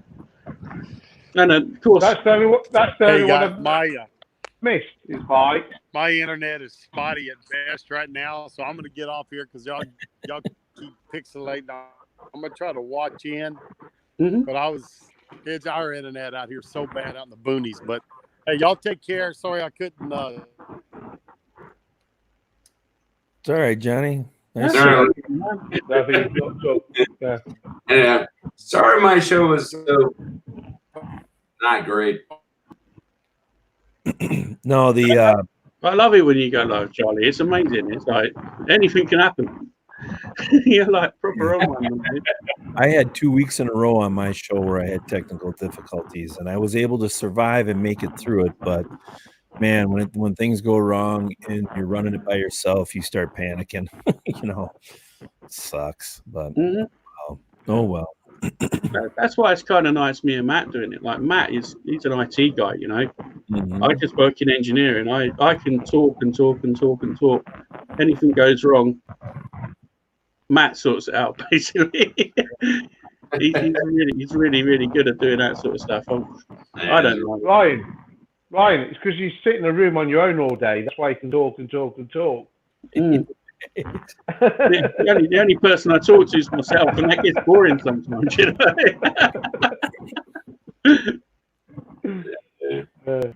That's good. I love the show. Glad to join in. Sorry I didn't pull in the audience, but that was fun. There was people watching, buddy. When I was earlier, people. I mean, it's. I mean, I've done 23. I'll be doing 23 shows now, and I average 35 Once in a while, I'll get 50 people in there. It takes a long time to build a show. I mean, it takes a long time to build a show, and go ahead. No, the same. You've got the voice for it. You've got that calm voice. Well, thanks. In my videos, I don't. In my videos, I'm a little bit more energetic, but the show, I mean, anybody that's going to set up a show, it just takes a long time. And Charley helped me out a lot, because he knows a lot of YouTubers, and I have certain people that work with me, sponsor me and stuff like that. So, so I bring a few of those people into the show once in a while, but I don't always want to do an interview show. I kind of went to where we call it the Ricer Speakeasy, where I can just talk and hang out with the chat too, and that's fun too. So you don't always have to do a complete interview. Sometimes it's fun just to intermingle with your, the people that watch you, and then you can. I got a lot of people that were complaining. Okay, I get it that you're doing this talk show, but can you talk barbecue? And I'm like, well, we are talking barbecue, but not really, because a lot of times that people would come on, we're talking YouTube and how to become a better YouTuber, better video, and we talk barbecue. Well, I learned a lot just from my regular subscribers telling me, hey, come on, man, I'm going to leave you if you don't like. I get it, but don't keep on throwing all this crap at me. Do videos too. Well, I have to explain. I want to see content. I want content, not chat. Yeah. Right. So I mean, it's a catch-22, as we'd say. It's hard. You never know where to go with it. But the barbecue talk shows are awesome. I mean, I like getting people in and just talk about whatever. It doesn't have to, YouTube or cooking. But what I'm trying to do now is ask the barbecuer that's on the show about barbecue. Not just But again, I'm not a professional interviewer. I just like the bullshit, plain and simple, so. Well, if you've listened to a couple of these, there's plenty of that flying around in this. Bullshit, man. Plenty of bullshit. Like on the plus side, you guys are over in Europe. And I'm thinking barbecue is going to be exploding in Europe and everything else. Oh, so, yeah.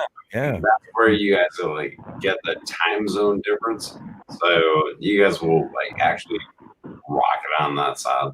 I think you guys do fine, and as you grow, next thing you know, you'll have Pitmaster X on your show, that's a good one. I hope so. We're here, we're established, we're 4 shows in. I think it's going all right. We're trying to improve all the time, which is obviously the name of the game. You've got to step back and look what you're doing, and then adjust and move forward again. Right. It's like anything. It's like with YouTube. Your videos, you start off, you've got a certain angle you want to go, and then you improve.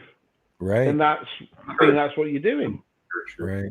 Yeah, exactly. And it's like with you're using a Chromos screen or whatever you call it, right now, Ryan, and eventually maybe you go true green screen behind you, you know what I mean? And or you go like my route and you buy a nice LED light and you make just a small little area that fits in between you. And your pictures are all hung too low, and people look at your house when they walk in and they're like, "What the hell?" Yeah. But you learn that type of stuff. So if you got questions, feel free to ask me. I work close with live streaming pros. That's somebody, if you're going to do this, you should check live streaming pros out. I mean, I know David real well, and they're live streaming. They will teach you how to live stream. So check those guys out in your free time. Yeah, You'll learn a lot from them. David's just a smart guy, and he's been live streaming for a long time. So it's LSP, live streaming pro. Yeah, I'm definitely check it out. I want to learn. As you say, I've just got at the minute. I've got a lighting rig in front of me, a Logitech webcam. The audio, I should imagine, is at best average. Right. What kind of laptop are you running right now? An Intel i5 7th generation HP. Okay, so you can get a nice little mic, USB mic, and plug into it. And a lot of problems with a lot of live streamers, it's not so much that they have like a cheaper like USB mic or something like that. They just don't know how to address a mic. There's a little bit of learning how to address a mic, and once you learn how to address a mic, you'll sound even better, even if that mic is cheaper. I mean, there's a lot of tricks and trades of all this rigmarole, and you eventually you get into where you got a mixer and you're using an XLR microphone, and you just build your way up into it. But to get good, decent sound, you can spend like $60 on a nice USB mic and get going. Look at that guy over there. He's like, like I talk to Razor all the time, and this like is all good, really interesting stuff. It's like gold for me on YouTube. Much appreciated, yeah. Like, hey, dude, like, doing this and that, like, amp it up, bud. I talk to you all the dang time, and then like him is like, boom, like I'm gonna punch nuts, and I'm like, and every time he gets to YouTube, he's like, well, here's what you want to do, and let's listen to like Earth, Wind, and Fire. Come on, man, like amp it up, brother. In my live shows, I am more calm and relaxed and stuff like that. In my videos, I'm gonna bring the ricer part of it, but in my live stream, it's a little lighter. I always say that I have a face. So I always say I have a face for radio and a voice for insomniacs. Yeah, I mean, there's a whole bunch of ASMR videos out there where people like listen to them like get to sleep and stuff. Right. But you never know what your voice sounds like to somebody else. Yeah, I have no idea what my voice sounds like. It's really Like, I have a good voice. I think it's crap. Thanks, Charlie.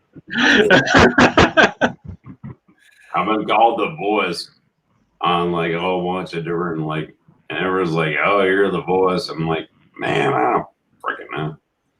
Sounds irritating when I edit and all that stuff. I'm like, I don't freaking know.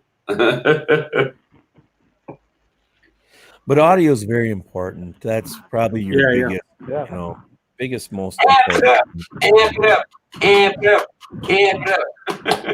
I'm tired, man. I worked all week. I'm tired. And I got a shrimp video back here that I got to edit. Try to get that damn thing done. So I'm tired too, dude. I'll tell you what, editing is the bane of my life. Like, I love making videos. I like talking to people on live streams. You sit me in front of a computer, I'm like, there's got to be something better. I personally don't mind editing. I have a lot of fun with it. I push myself and I film, with different types of, equipment and stuff like that. And I do push myself and work really hard on, my editing.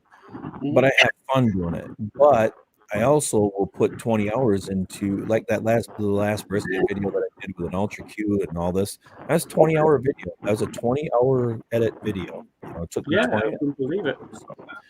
So that's painstaking when you get into that part.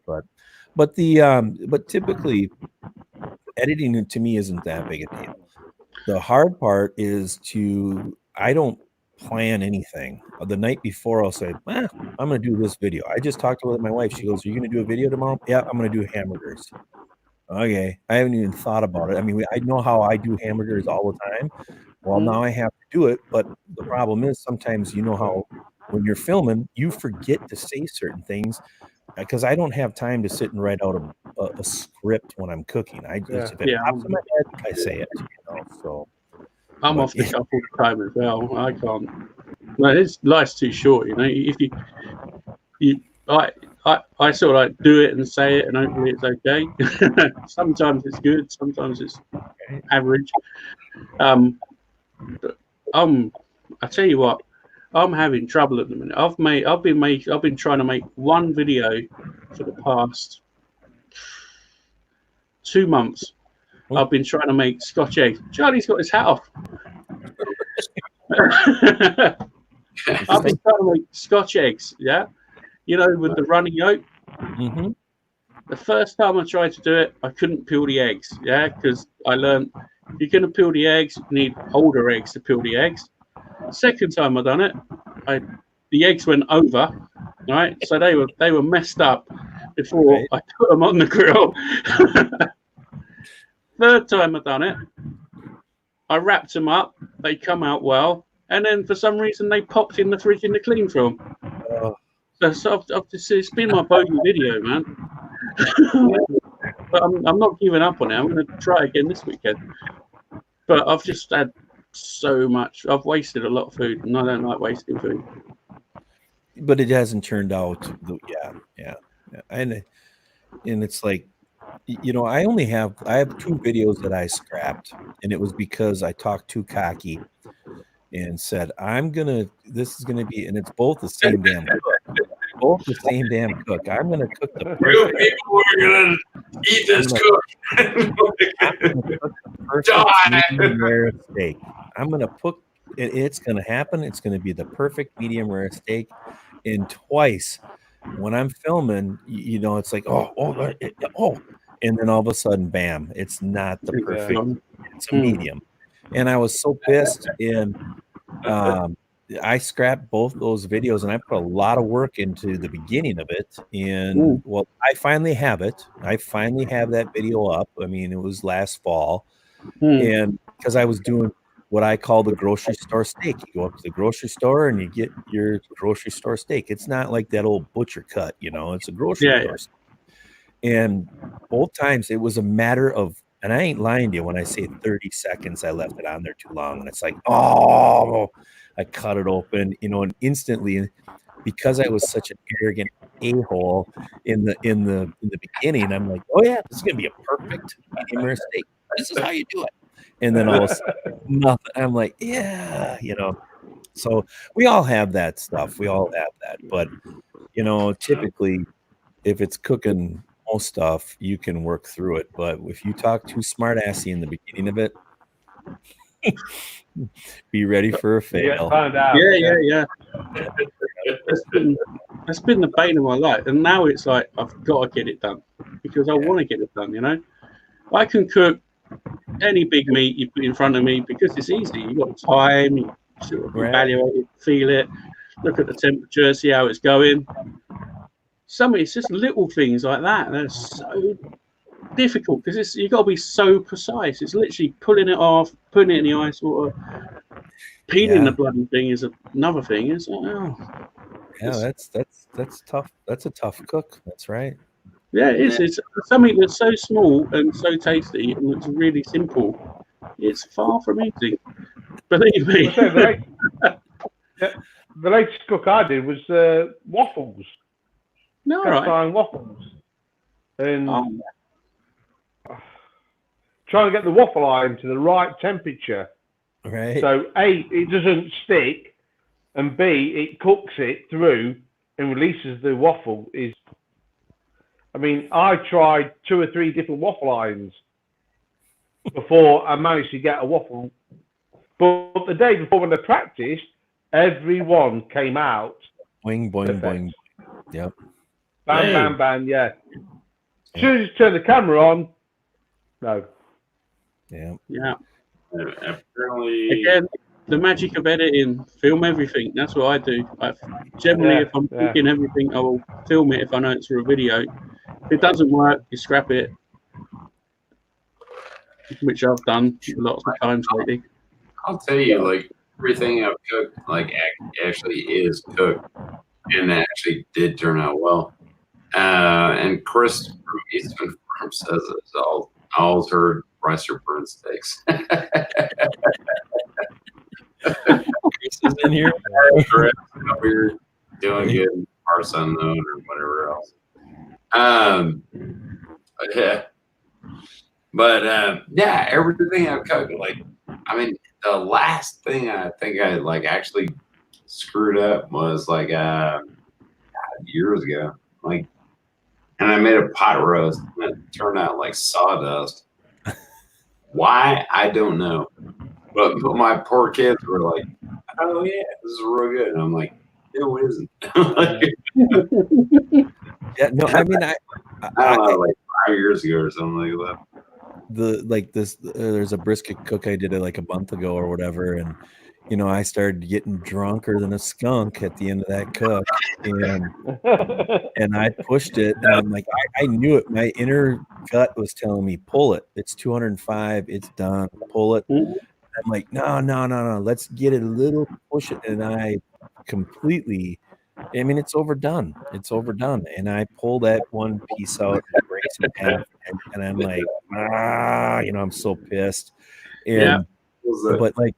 You know, but then like Bill from Chicken Fried, he's like, that's a good brisket in the ICBA, Jeff. You know, and so then I throw him some video of it. So I throw that at the end. My friend Bill says this is good. They're like, hey, if you go like have plastic forks and plastic knives, you're good to go. Yeah, right. But you know, I mean, I don't mess up a lot.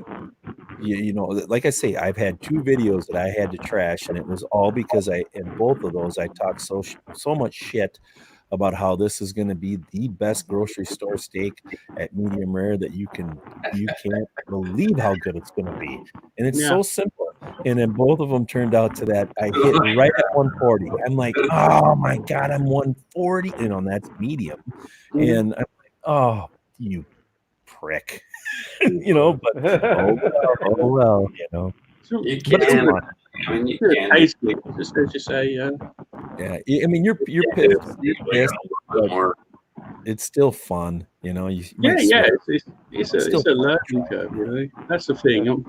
By the time I finish making this video, I'm going to be the best person to make Scotch eggs because I've made them a lot, and I think I've scrapped about 3 or 4 videos that I filmed, basically because I've, like I say, obviously got time to do them at the moment, and then I look back on them, and the lighting of what I'm doing now compared to the lighting back then is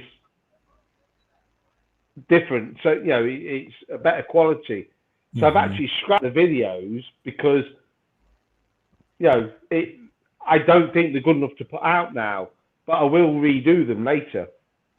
You know, I think that's always a good thing too, you know, to be honest with you. I think it's, you know, it's practice sometimes, and it's always good to practice in front of the camera. It doesn't hurt you any, you know. So I don't know. I don't consider myself like any like special cook at all. I just have been cooking for a long time, and I'm pretty fat, so it obviously must be pretty good. You know, so. That's the thing they always say. Never trust a skinny chef. Right, yeah.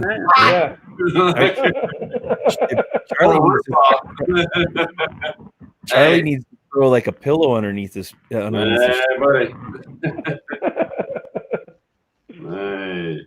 Well, fellas, hey, it was a great time. I'm gonna book. It's getting close to dinner time. Good job. Appreciate you.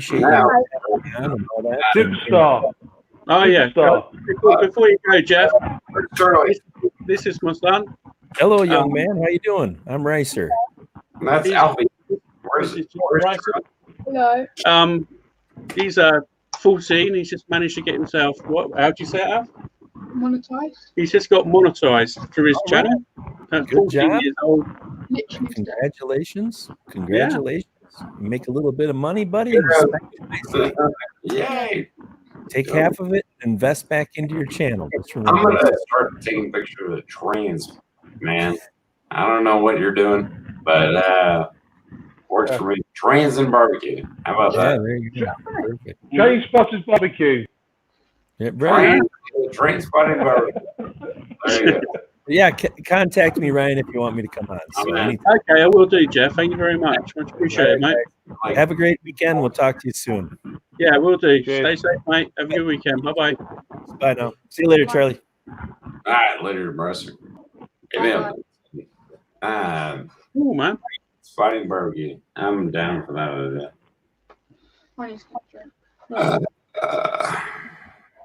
Alf, has Mum gone to bed? All right, cool.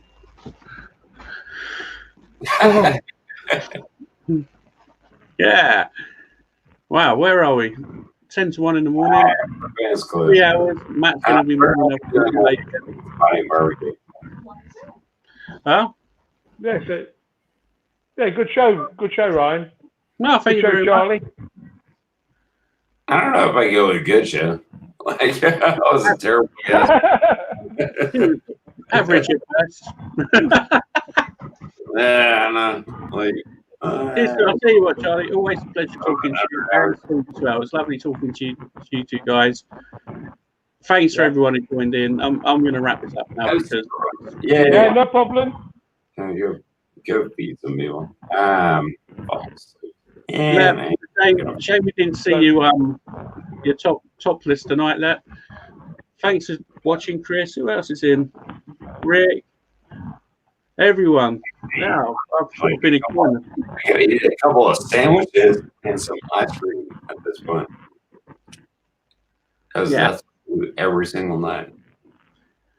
As I said, thanks everybody for joining. Well, thank you two guys for joining in. Thanks everybody in the chat who's come in and commented and been part of the show. I'm going to wrap it up. I'm tired. It's always a pleasure, Ryan. 5 a.m. Always a pleasure, Charlie. Charlie. So I appreciate it. Guys, thanks for watching.